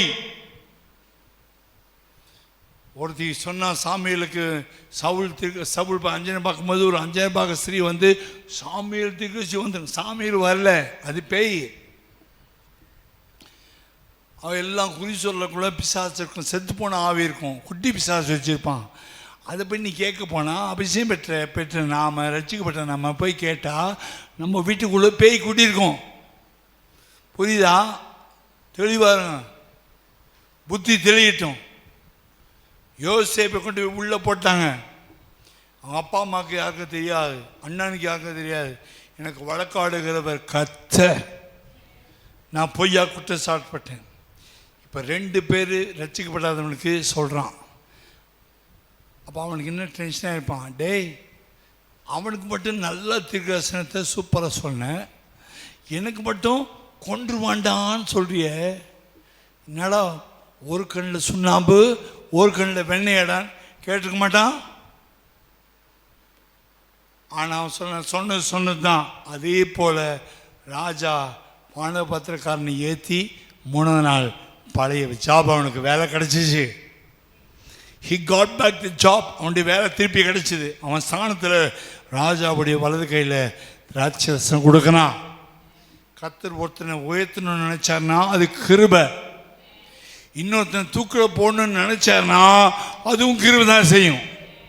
ஒரே கிருபை தப்பு செஞ்சவனுக்கு செய்கிற கிருபை, நல்லது உண்மை இல்லவனுக்கு கிருபை உயர்த்தும். உண்மை இல்லாமல் திருட்டுத்தன்னை பண்ணி போய் பேசிட்டு இருக்கவனுக்கு கிருபை போட்டு தள்ளிடும். ஒன்றிலே தண்டனை, ஒன்றிலே பூமிக்கு உபயோகம். ஆமேன். இதை பார்த்தான் சொன்னேப்பா, நீ வாழ்ந்துருக்கும் போது நினச்சிக்கோப்பா, நீ போய் ராஜா வீட்டுக்கு போன பிறகு நினச்சிக்கோப்பா, ரிமெம்பர் மீ, நினச்சிக்கோ அப்படின்னு சொல்லிச்சான். அவன் போய் வேலை கிடைச்சதே போதும், கண்டதே காட்சி கொண்டதே கோலன்ட்டு உட்காந்துட்டான். வேலை கிடைச்சது ஹalleluya ஹalleluya ஹalleluya ஹalleluya ஹalleluya ஹalleluya ஹalleluya 3 வருஷமா இவனை காப்பாற்றி இவனுக்கு சுப்பனத்தை சொன்னேன். யோசிப்பு மாற்றிட்டான். சிலக்கெல்லாம் குழந்தை கிடச்சுன்னா ஹalleluya ஹalleluya ஆமாம் ஃபஸ்ட்டு நல்லவர், அப்புறம் போடா நீ நெளிச்ச வாங்கிட்டடா. எல்லாம் நன்றி கெட்ட மனிதர்கள், புத்தி இல்லாத மனிதர்கள் உண்டு. யோசேப்பை 3 வருஷமா மறந்துட்டான். யோசேப்பை அவன் மறந்துட்டான். கர்த்தர் அவனை மறக்கலை. அப்பொழுது ஒரு நாள் காலையில் எப்போது சாப்பாட்டுக்கு மேலே பிரெட்டு பட்டர் ஜாமெல்லாம் இறங்கும். அப்போது ஒரு நாள் பார்த்தா அந்த கயிறில் பிரெட்டு வரல, பட்டர் வரல, ஜாம் வரல. பார்க்குறான், இதே இன்னிலேருந்து பட்டினி போட்டு சாப்பிடிக்க போகிறாங்களா? ஏற்கனவே சொப்பனக்காரன் போய் 3 வருஷம் வேலை செஞ்சு நான் மறந்துட்டேன். இப்போ சாப்பாடு ஸ்டாப் பண்ணிட்டாங்களா? இதுக்கு மேலே சாப்பிட்டாண்டா பாடி எடுக்கலான்ட்டு வந்திருக்காங்க போகுது நினச்சான். அந்த கயிறில் ஒரு பேப்பர் இருக்குது. அந்த பேப்பர் எடுத்து வாசா இந்த கயிறை பிடிச்சிக்கோ. அப்போ அந்த கயிறை அவன் பிடிச்சிட்டான். கயிறு பிடிச்சிட்ட உடனே மேலே ஒருத்தன் இழுத்து பிடிச்சிட்டானா இல்லையான்னு செக் பண்ணி இழுத்து பார்க்குறான். 7 மாடிக்கு மேலே அவனை தூக்கி வெளியே கொண்டு வந்து அவன் நினச்சா சாகலைன்னா இப்போ என்ன செய்ய போகிறாங்க? தூக்க மாட்டி சாகடிக்கு போகிறாங்க. எத்தனை நாள் இவங்க சாப்பாடு போட்டுறது? நம்முடைய லேண்டுக்கு ராஜாவுக்கு கஜானா நஷ்டமாயிடும். ஒரு சிறை கைதிக்கு 7 வருஷமாக சாப்பாடு போட்டால் நம்ம நாட்டுக்கு நஷ்டம். அதனால் கொண்டுருவாங்க எடுத்துருக்காங்க போல நினைக்கிறான். மேலே எடுத்தோன்னு சொல்கிறாங்க, அது பாருப்பா ஷேவ் பண்ணணும், ட்ரெஸ் மாற்றணும், முடி வெட்டணும், நகை வெட்டணும், ராஜா உன்னை பார்க்கணுன்றார். கிருபை. ஒரு உண்மையில் மனுஷன் எப்படி நடத்துகிறாரு பாருங்க. துக்கில் போட போகிறாங்கன்னு நினச்சா ராஜாவுன்னு பார்க்கணும், ராஜாவுன்னு பார்க்கணும். எஸ், ராஜா கிட்ட போகிறான். அப்புறம் ராஜா சொல்கிறாரு, உன்னை பற்றி நான் கேள்விப்பட்டேன், இப்போ தான் சொன்னான், உங்கள் கூட ஜெயிலில் இருந்தவன் சொன்னான், தேவ ஆவி, நல்ல ஆவி, நல்ல ஆவி, எல்லாம் நல்ல ஆவி தான். சந்தோஷம். நான் இப்படி மாட்டிக்கிட்டேன். நல்ல ஆவி தான், தேவாவி தான், நல்ல அபிஷேகம் தான், நல்ல உபதேசம், இப்படி மாட்டிக்கிட்டேன். அவன் யோசிக்கிறான், யோசிக்க இவ்வளோ நன்மை செஞ்சேன், போத்திபார் வீட்டுக்கு நன்மை செஞ்சேன், எங்கள் அண்ணனுக்கு சாப்பாட்டு கொண்டு போனேன், நல்ல ஆவி தான் இருந்துச்சு, ஒரு கெட்டாவியும் இல்லையே, ஒரு கொட்டாவியும் இல்லையே, நல்ல ஆவி தானே, எதுக்கு ராஜா பார்க்கணும்? அப்போ ராஜா சொல்கிறாரு, உனக்குள்ள விசேஷமான ஒரு ஆவி இருக்குது. உன் சபையில் எத்தனை பேர்ப்பா? 5000 பேரா? அப்படி கேட்டார் ராஜா. உன் சபையில் எத்தனை பேர் இருக்காங்க? ஏசி போட்டிருக்காங்களா? 5000 பேரா? அப்படி கேட்டார். அவன் ஜெயிலேருந்து வந்த ஒரு ஆத்மா கூட கிடையாது. இவன் தான் ஆத்மா, இவன் தான் கிருபை, இவன் தான் கிருபையின் அபிஷேகம் உள்ள இருக்குது. கொலை பண்ணப்படுறதுக்கு ஒப்பு கொடுக்கப்பட்ட மனுஷன் மேலே கிருபை இறங்கி இருக்குது. சொல்கிறார் ராஜா, சொப்பனை கண்டப்பா. அந்த சொப்பனத்துக்கு ஜோசியக்காரன், குறி சொல்கிறவன், ஞான சாஸ்திரிகள், சூனியக்காரர்கள், மந்திரவாதிகள் எல்லாருக்கும் காசு மாதிரி இறைச்சேன். காசு தான் போச்சு, நாசமாக போனேன். இப்போ நீ ஜெயிலேருந்து உன்னை கொண்டு வந்திருக்க ஒரே நோக்கம், உன் மேலே தேவன் இருக்கிறார், உன் மேலே கிருபை இருக்கிறது, உண்மையில் தயவு இருக்கிறது. சிலை சாதிக்காரனே உனக்கு இரக்கம் பாராட்டி இருக்கான். அவனை கூப்பிட்டு சொப்பனத்தை சொன்னான். அவன் சொன்ன ஒரு வார்த்தை மட்டும் சொல்லி நான் முடிக்கிறேன். அந்த ஒரு வார்த்தை ரொம்ப அருமையான வார்த்தை. ஆதியாகமம் 41:16 11 வீட்டில் போய் வாசிக்கணும். 16 வசனம், ஒரு வசனத்தை முடிக்கிறேன், டைம் ஆயிடுச்சு. வாசிங்க. 16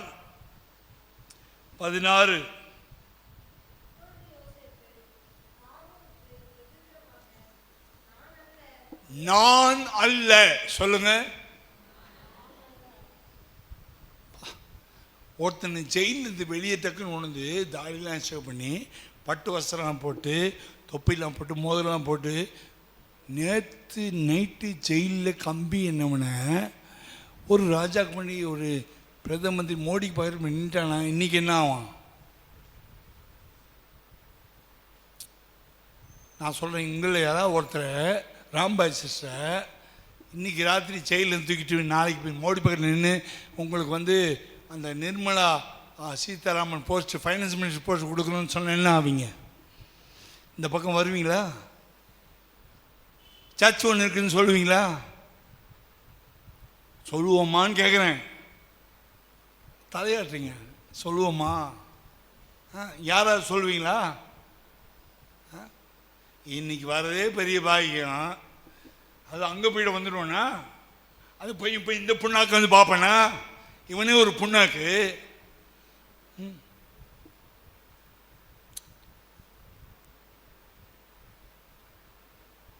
அடுத்த ராத்திரி நைட்டு ஜெயில் கைதி பாவி, அடுத்த நாள் பார்த்தா மந்திரி பதவி, ராஜா நிற்கிறான். நம்மளா தலை வேற இடத்துக்கு போயிடும், கால் வேற இடத்துக்கு போயிடும், கை வேற இடத்துக்கு போயிடும், ஆவி ஆத்மா சரீரமே இடம் மாறிடும்.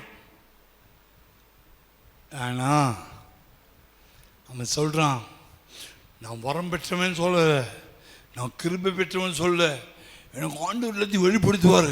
பயங்கர புறம் இருக்குது, பயங்கர சுபாவி இருக்குது அப்படிலாம் சொல்லுங்க. நான் அல்ல, நாட் ஐ. தன்னை ஜீரோ வாக்குறான், நான் இல்லை. கிருபை பெற்றுவன் திமிர பேச மாட்டான், ஜீரோ ஆக்குவான். கிருபை பெற்றுவன் ஆணவத்தில் ஆட மாட்டான். என்னதான் ராஜ மந்திரி பதவிக்கு வச்சாலும் கூட, கலெக்டர் ஆனாலும் சரி, பிரதம மந்திரி ஆனாலும் சரி, கிருபை பெற்றவன் தாழ்மையாக இருப்பான். நான் அல்ல, வாசிங்க, நான் அல்ல, தேவனே பார்வோனுக்கு மங்களகரமான உத்தரவு கொடுப்பார். நான் இல்லை. நான் பெரிய வரம் பெற்றவனோ, நான் பெரிய ஊழியக்காரனோ, நான் பெரிய அப்படி இப்படி ஆக்கும் 50 வருஷம் விசுவாசியோ ஒன்றும் கிடையாதுங்க. நான் நேற்று ஜெயிலு இதவங்க முன்னாடி நிற்கிறேன். நான் ஒன்றும் இல்லை, நான் சைபர். நான் 25 விசுவாசி கிடையாது, நான் 10 வருஷம் விசுவாசி கிடையாது, நான் 5 வருஷம் விசுவாசி கிடையாது, நான் ஜீரோ. கர்த்தர் தான் ஹீரோ. இல்லை, ஆமீன் வராது. ஏன்னா பிரச்சனை, நீங்கள் தான் ஹீரோவாக இருக்கிறீங்க. இப்போது நீங்கள் சீரோமானது தான் இப்போ ஆமீன் வரும். கர்த்தர் தான் ஹீரோன்னு சொன்னதான் ஆமீன் வரும். ஏன் நான் ஹீரோ நினைச்சு ஆமீன் வராது. அவன் நான் அல்ல. அந்த வசனத்தை எல்லாம் சேர்ந்து வாசிங்க. நினைக்கிறேன் எல்லாம் வாசிங்கன்னா நல்லா இருக்கும். அதற்கு யோசேப்பு 16,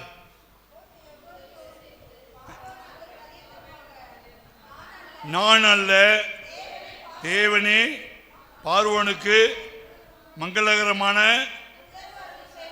உத்தரவு அருளி செய்வார். ஹலோ, இவன் பார்வன் நிற்கும் போது 30 வயசு, காசுக்கு விற்கப்பட்ட போது 17 வயசு. ஒரு மெச்சூரிட்டி. நினைக்கிறேன் ஞான் சாடத்தை அநேகர் 30 வயசு தாண்டி தான் இருப்பீங்க கண்டிப்பாக. மெச்சூரிட்டி எங்கே போயிருக்கணும் தெரியுமா? 30 வயசில் மெச்சூரிட்டி, 17 வயசில் குழியில் போடப்பட்டவன், விற்கப்பட்டவன், அங்கே வேலை செஞ்சவன், போத்திபார் வீட்டில் பொய்யாக குற்றம் சாட்டப்பட்டவன், இப்போ ஜெயிலுக்கு போய் 7 வருஷம் வேலை செய்யறான். 7 வருஷம் வேலை செஞ்சு 30வது வயசில் ராஜா நிற்கிறான். அவன் சொல்கிறான், என் எக்ஸ்பீரியன்ஸ் என்ன தெரியுமா? எங்கள் அண்ணன் குழியில் போட்டாங்க, கர்த்தர் காப்பாற்றிட்டாரு. போத்திபார் மனைவி இப்படி சொன்னால் கர்த்தர் காப்பாற்றிட்டாரு. ஜெயிலில் போட்டாங்க, எனக்கு சாட்சிலாம் சொல்லவே இல்லை. நான் ஜீரோ. நீ எத்தனை வருஷம் ஊழியக்காரனான விசுவாசியானாலும் சரி, நீ தனியாக கர்த்தரோடு ஜெபம் பண்ணும்போது, நான் இத்தனை வருஷம் விசுவாசி ஆண்டவரே சொல்லாத. ஜீரோ. நீ ஜீரோ சொல்லிப்பாரு. இந்த வருஷம் ஹீரோவாக்குவார். உனக்கு கிருபை பெருகணும்னா 0 ஆகணும். இந்த பாத்திரத்தில் தண்ணி ஊற்றணும்னா முதல்ல இதில் இருக்கிறது என்ன செய்யணும்? கீழே ஊற்றிடணும். இந்த பாத்திரத்தில் காலி பண்ணிட்டா தான் கிருபை ஃபுல்லாக நிறமும். இது ஏற்கனவே ஒரு செத்த ஈயெல்லாம் போட்டு இதில் கொஞ்சம் பாலெலாம் ஊற்றி தண்ணி ஊற்றுங்க பாருங்க, ஊற்றுவான். ஆனால் அது தண்ணியாக இருக்காது, அது வேற ஒரு சாக்கடையாக இருக்கும். இது மொத்தமாக கீழே ஊற்றிட்டு இதை கழுவிட்டு நான் ஒரு காலி பாத்திரம், நான் 0 ஆண்டவரேன்ட்டு யோசேப்பு சொன்ன மாதிரி நான் இல்லை அப்படின்னு வச்சிங்கன்னா பரலோகத்துலேருந்து விசேஷமான அபிஷேகம், விசேஷமான கிருபை, விசேஷமான வல்லமை எம்டி பாத்திரத்துக்குள்ள இறங்கும். இயேசு தன்னை வெறுமையாக்கினார். பிலிப்பியர்ல வாசிக்கிற இயேசு தன்னை வெறுமையாக்கினார். நாம தேவ சமூகத்திலிருந்து நம்மை வெறுமையாக்குவோமானால், தன்னை வெறுமையாக்கினார், நம்மை தாழ்த்துவோமானால், நான் இல்லை ஆண்டவர் என்று சொல்லுவோமானால், நியாய நீதி பேசாமல் இருப்போமானா, நியாயம் பேசக்கூடாது, நீதி பேசக்கூடாது. என் கர்த்தர் எனக்கு நீதி, கர்த்தர் எனக்கு நியாயம், கர்த்தர் எனக்கு வழக்காடுவர், நான் 0, கர்த்தர் பெரியவர். கர்த்தர் உத்தரவு கொடுத்தார். இந்த 7 வருஷம் நல்ல செழிப்பான வருஷங்கள்.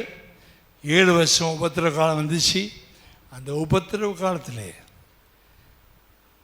கடைசியில் யோசேப்பு தாங்க ஃபுட் மினிஸ்டர். யாக்கோபு தன் பிள்ளைகளை அனுப்பி சாப்பாடு வாங்கிட்டு சொல்கிறான், தான் குழியில் போட்ட அண்ணன்மாருக்கு சோறு கொடுக்குறான், சாப்பாடு கொடுக்குறான், அரிசி கொடுக்குறான், நன்மை செய்கிறான். கடைசியில் ஒரு நாள் தகப்பனை பார்த்தோன்னா ஆச்சரியப்பட்டான். அந்த யோசேப்பு ஒரு ஈப்து தேசத்துக்கு ரட்சகன், மெய்ப்பன், கண்மலை என்று அப்பா அவனை ஆசீர்வதிக்கிறார். நம்ம எல்லாம் கண்களை முள்ளமா? யோசேப்புக்கு இருக்க கிருபை, பாடுகள் மத்தியில், நிந்தைகள், அவமானங்கள் மத்தியில், பொய்யான பேச்சுக்கள் மத்தியில் இதோ ஒரு பிள்ளை போகிறான், அவன் கிருபை பெற்றவன். ஏதோ ஒரு பிள்ளையை காசுக்கு விற்றுட்டாங்க, ஆனால் விற்கப்பட்டாலும் கிருபை போகலை. பொய்யா குற்றச்சாட்டப்பட்டாலும் கிருபை போகலை. ஜெயிலில் போனாலும் கிருபை போகலை. வெளியே என்ன பேசிப்பாங்க, வந்தான் வானா பாரு, ஒருத்தன் வீட்டுக்கு வந்தான், சாப்பாடில் சமைச்சான், அவனை தலைமையில் தூக்கி வச்சு அந்த ஆடினார். கடைசியில் அவன் பொண்டாட்டி மேலே கை வச்சான் பாருது. அதனால தான் உள்ளே போயிட்டான். ஊரே சிரிக்கலாம், ஊர் சிரிக்கும், தேசம் சிரிக்கும், மனுஷன் சிரிப்பான். ஆனால் தேவன் சொல்லுவார், என் கிருபை மலைகள் விலகினாலும், பர்வதங்கள் நிலை பெய்து போனாலும், என் கிருபை உன்னை விட்டு விலகாமல், என் சமாதானத்தை உடன்படிக்கை உன்னை விட்டு நிலை பெயராமல் இருக்கும் என்று உண்மையில் மனதுருகிற கர்த்தர் சொல்லுகிறார். எல்லாரும் கண்களை மூடலாம். 1 minute.